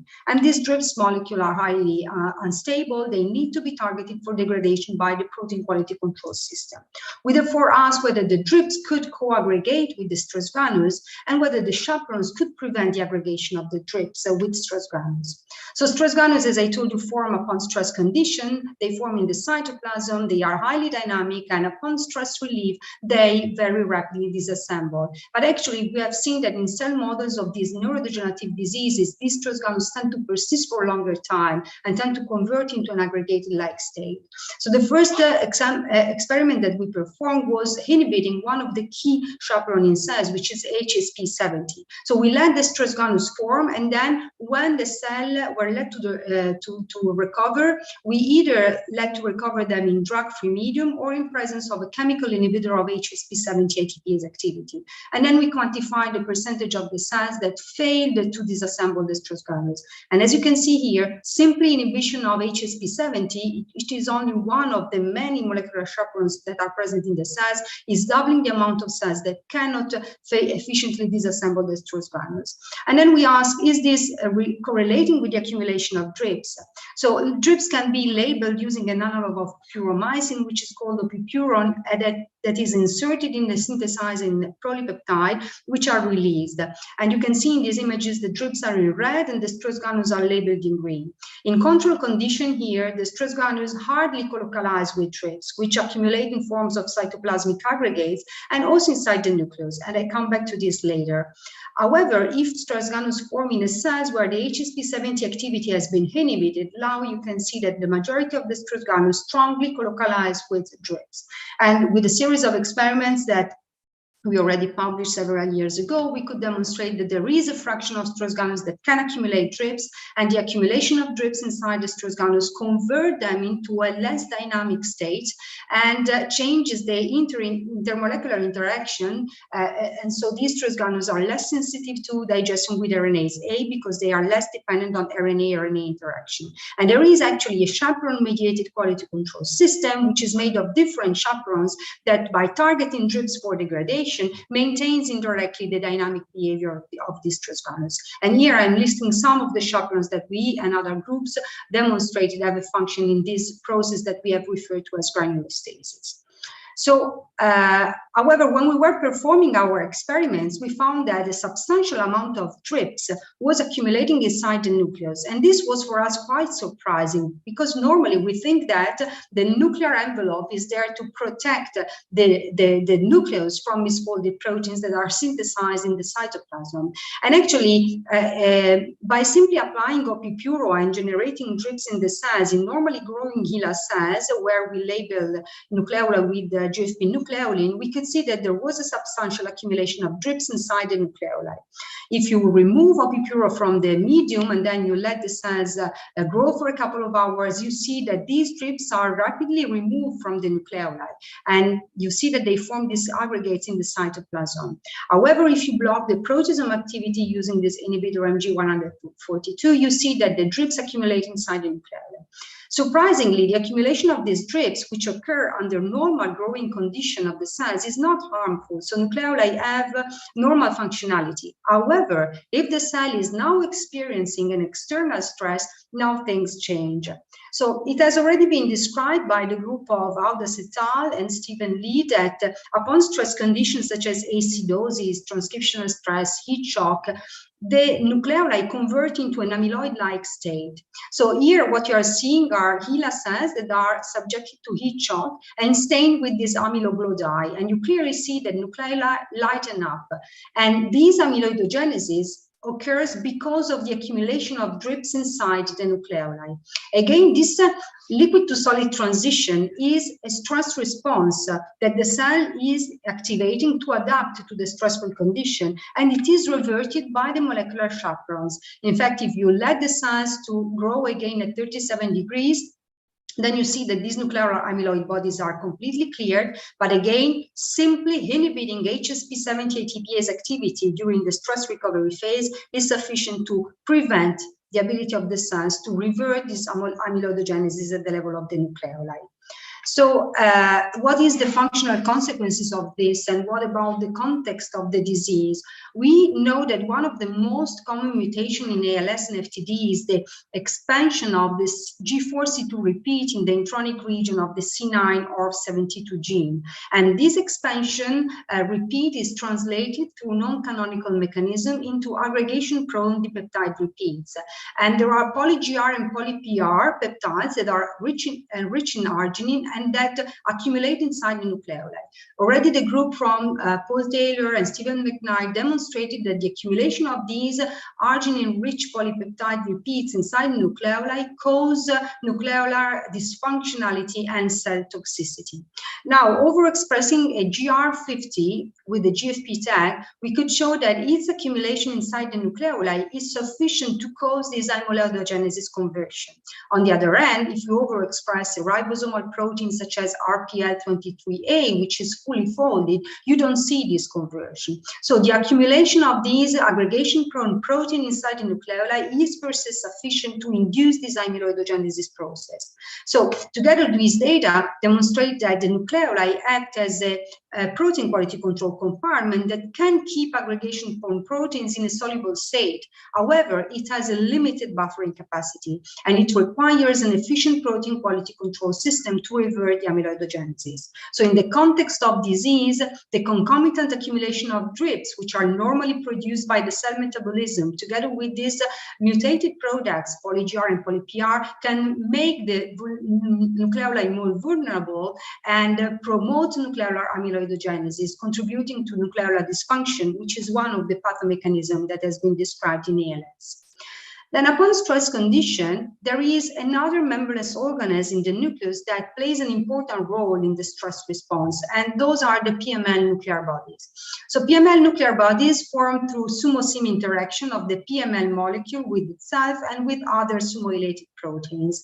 And we have seen that when we block proteasome-mediated degradation, the drips that have made their way through the nuclear pores and enter into the nucleus accumulate not only inside the nucleoli that you can see here in red, but also at these foci that are PML nuclear bodies. And there we see colocalization with polyubiquitin chains, with SUMO chain, with HSP70, with VCP, and also with 20S proteasome. And actually the PML nuclear body act as a kind of basket that concentrate these misfolded proteins upon acute stress to help their clearance during the stress recovery phase. In fact, during the stress recovery phase, you see that the percentage of polyubiquitinated drips accumulating at PML bodies is decreasing. And again, simply blocking the ATPase activity of either HSP70 or VCP, which are two of the chaperones that are recruited there, is blocking the ability of the cells to clear these misfolded proteins. Now, what happens at the level of PML nuclear bodies? So the accumulation of these drips and misfolded proteins at the level of PML nuclear bodies leads to this liquid to solid transition. And again, the PML nuclear body acquire amyloid-like state. And if we do not properly clear these misfolded proteins, we see by FRAP that the molecules of PML stop moving, so the PML solidify. So solidification of PML bodies leads to the sequestration of ubiquitin, proteasome, and chaperones, with important consequences of the ability of the cells to maintain nuclear proteostasis and also to recycle ubiquitin for other purposes, such as its role in DNA damage response. So we heard from Rohit Bapu and Daniel Hatters that the concentration of unfolded states is a major determinant of phase separation. And today I showed you that chaperones and degradation systems indirectly maintain the dynamics of the condensates, and this enables the cells to respond and adapt to stress. So this liquid to solid transition occurs as a response to stress, but it has to be tightly regulated with the help of chaperones. So these lead to the following question: is targeting unfolding proteins to condensates a strategy to prevent their irreversible protein aggregation? And to make this point, I would like to use yet another piece of results. So we were looking about TRIPS, and now we are using another protein. So we know that when there are mutations at the level of the messenger RNAs, the polyribosome can scan and translate the 3' UTR, and can also scan and translate part of the poly-A tail, leading to the production of a protein that contains a polylysine stretch. This ribosome stalling is sensed by a branch of the quality control, which is called the ribosomal quality control, and the protein is ubiquitinated by listerine to be targeted for degradation. So if we overexpress GFP as a reporter and a non-stop protein, we see that it's accumulating heavily inside the nucleoli. And the overexpression of the 3' UTR region confers aggregation properties to these proteins. So by FRAP experiments and amylogloss staining, we could demonstrate that indeed nucleolar targeting solubilizes amyloidogenic sequences. In fact, in this cartoon, you can see that the pool of GFP-UTR that is inside the nucleoli is not amyloglobin positive, but GFP-UTR also forms perinuclear aggregates that are not only amyloglobin positive, but where the molecules by FRAP are completely mobile. On the other end, the same concentration of GFP-UTR molecule in the nucleoli are kept mobile. So targeting misfolded proteins, unfolded proteins to condensates may be a strategy to prevent their irreversible aggregation. But again, it's dangerous because it has to be tightly regulated with the assistance of the chaperones. And chaperones themselves can be recruited inside biomolecular condensates and can to prevent the irreversible liquid to solid transition. So we have, together with Simon Alberti, demonstrated that, for example, the small protein HSPB8 is recruited inside droplets formed by the RNA binding protein FUS to prevent its irreversible transition from the liquid to the solid state. And recently, another group showed that HSP22, which is HSPB8, can prevent the irreversible aggregation of tau, which is yet another example of protein undergoing liquid-liquid phase separation. So we can think that boosting the chaperone function may help preventing aberrant phase transitions observed in human diseases.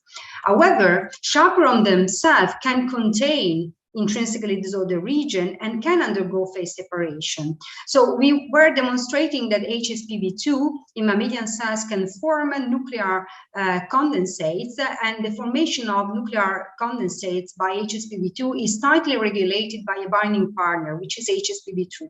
So HSPB2 and HSPB3 belong to the family of small protein. They are molecular chaperones.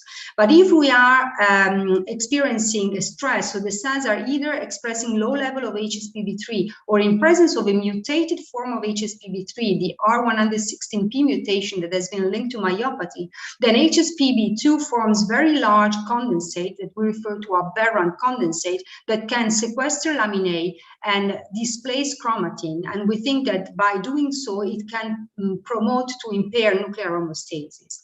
On the other hand, this R116P HSPB3 mutation affects the ability of B3 itself to undergo phase separation. In fact, HSPB3 wild type forms nuclear condensates in the nucleus of mammalian cells, and inside these condensates, the wild type protein is quite mobile. However, when we analyze the R116P protein, we see that it forms aggregates in the nucleus that not only sequester the wild type protein, but can sequester other important proteins such as the lamin B receptor. So these data suggest that factors that can affect the chaperone phase transition contribute and cause disease. So with that, I would like to close my talk, and I would like to thank all the people and collaborators, so the people from my lab, current members and previous members and collaborators, in particular Simon Alberti and On Bradman, and the funding agencies. Thank you, Serena. That was really, really fantastic, as always. Let me pose you one question that Camilo Colaco has asked. And he said, so could the polyalanine tail be a quality control mechanism for unfolded proteins during protein synthesis? Could be the polyalanine? Could the polyalanine tail Yes. be a quality control mechanism for unfolded proteins during protein synthesis? So what we know is that when the polyalanine is translated because of this ribosome stalling, because this is normally not happening, it's yes, it's converted into a lysine stretch, and this lysine stretch per se is sufficient to target the protein to nucleoli. So we have constructed a GFP reporter with only the poly A tail, so with the polylysine tail, and we know that this is the targeting motif for the nucleoli, and of course that protein there is accumulating, it's not aggregating. It's an interesting question, but normally the ribosome don't get there normally. So yeah, okay. I've got a question just motivated a little bit by what Mark said in the very first talk this at lunchtime, pointing out that, you know, the combination of two stresses, I think heat and drought, was not the same as just the additive effect of heat and drought. And I was thinking about, you know, your condensates obviously is a very concentration dependent thing as to when they form. And if you imagine, for instance, the chaperones being expressed under conditions of heat, and then if that's sort of reinforced by desiccation or drying of some, or drought of some form, and then your water goes down, so your concentration goes up. You know, you've made proteins up to a certain level, up to say 1 millimolar, and then you dry down a little bit, and suddenly it's more concentrated. So is there other possibilities that, you know, sometimes phase separation happens because there's an unexpected change in concentration brought about by lack of, or by dehydration, essentially? I think so. And actually the idea that we have, I didn't have time to show this data, but the mammalian small litho proteins, several of them, we have accumulating evidence from different labs that they can undergo phase separation. And we have evidence that some tardigrade small litho proteins seem to do so. And the fact that they themselves can form this condensate, as you are saying, may help under this sudden condition where the protein concentration raises very rapidly to drag these unfolded proteins into a condensate where they might be protected for a while from irreversible aggregation. So this is the idea. It's really a matter of equilibrium. And I think that and we see they tend to mature, these condensates, they mature spontaneously from a gel state into the amyloid state. And I think that under acute stress, this is really something that prevents the irreversible aggregation. Mm-hmm.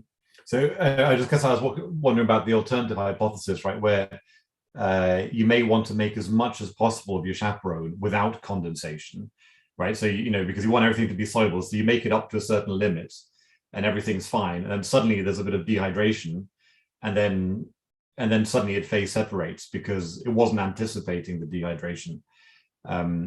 You know, so you could argue it. No, you could imagine that effect happening both as a good thing or in the way I described it as a negative consequence. But I think that, and again, I think from the side of the chaperones, and we have evidence that some of the chaperones don't go into the condensate and some other can. So again, you could think of they have evolved in order to work in these two separate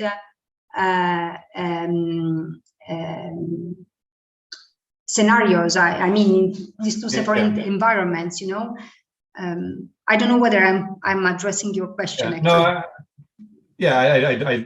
think I agree with you. Because you know, because if you think of, okay, the water flows down and immediately you have the formation of these condensates, you have proteins that tend to aggregate.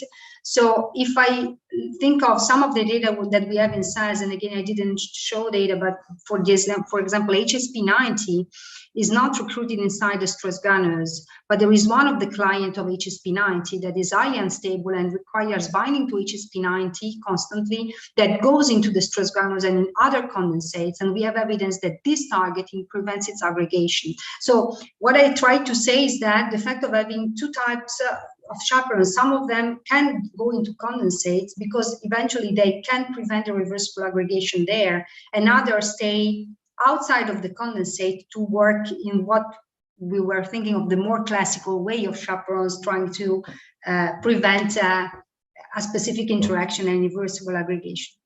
Yeah. Great. Well, look, thank you, Serena. And please, let's all, I don't you want to clap in your own room, but let's thank all the speakers for the session today. I'll remind you all that there's a discussion, a 15-minute or so discussion on a separate Zoom meeting. The link should be in the chat. So hopefully see as many of you as possible there as soon as possible. All right, thank you very much. And it was a great section of talks. Enjoyed seeing all of them. Bye-bye. Bye.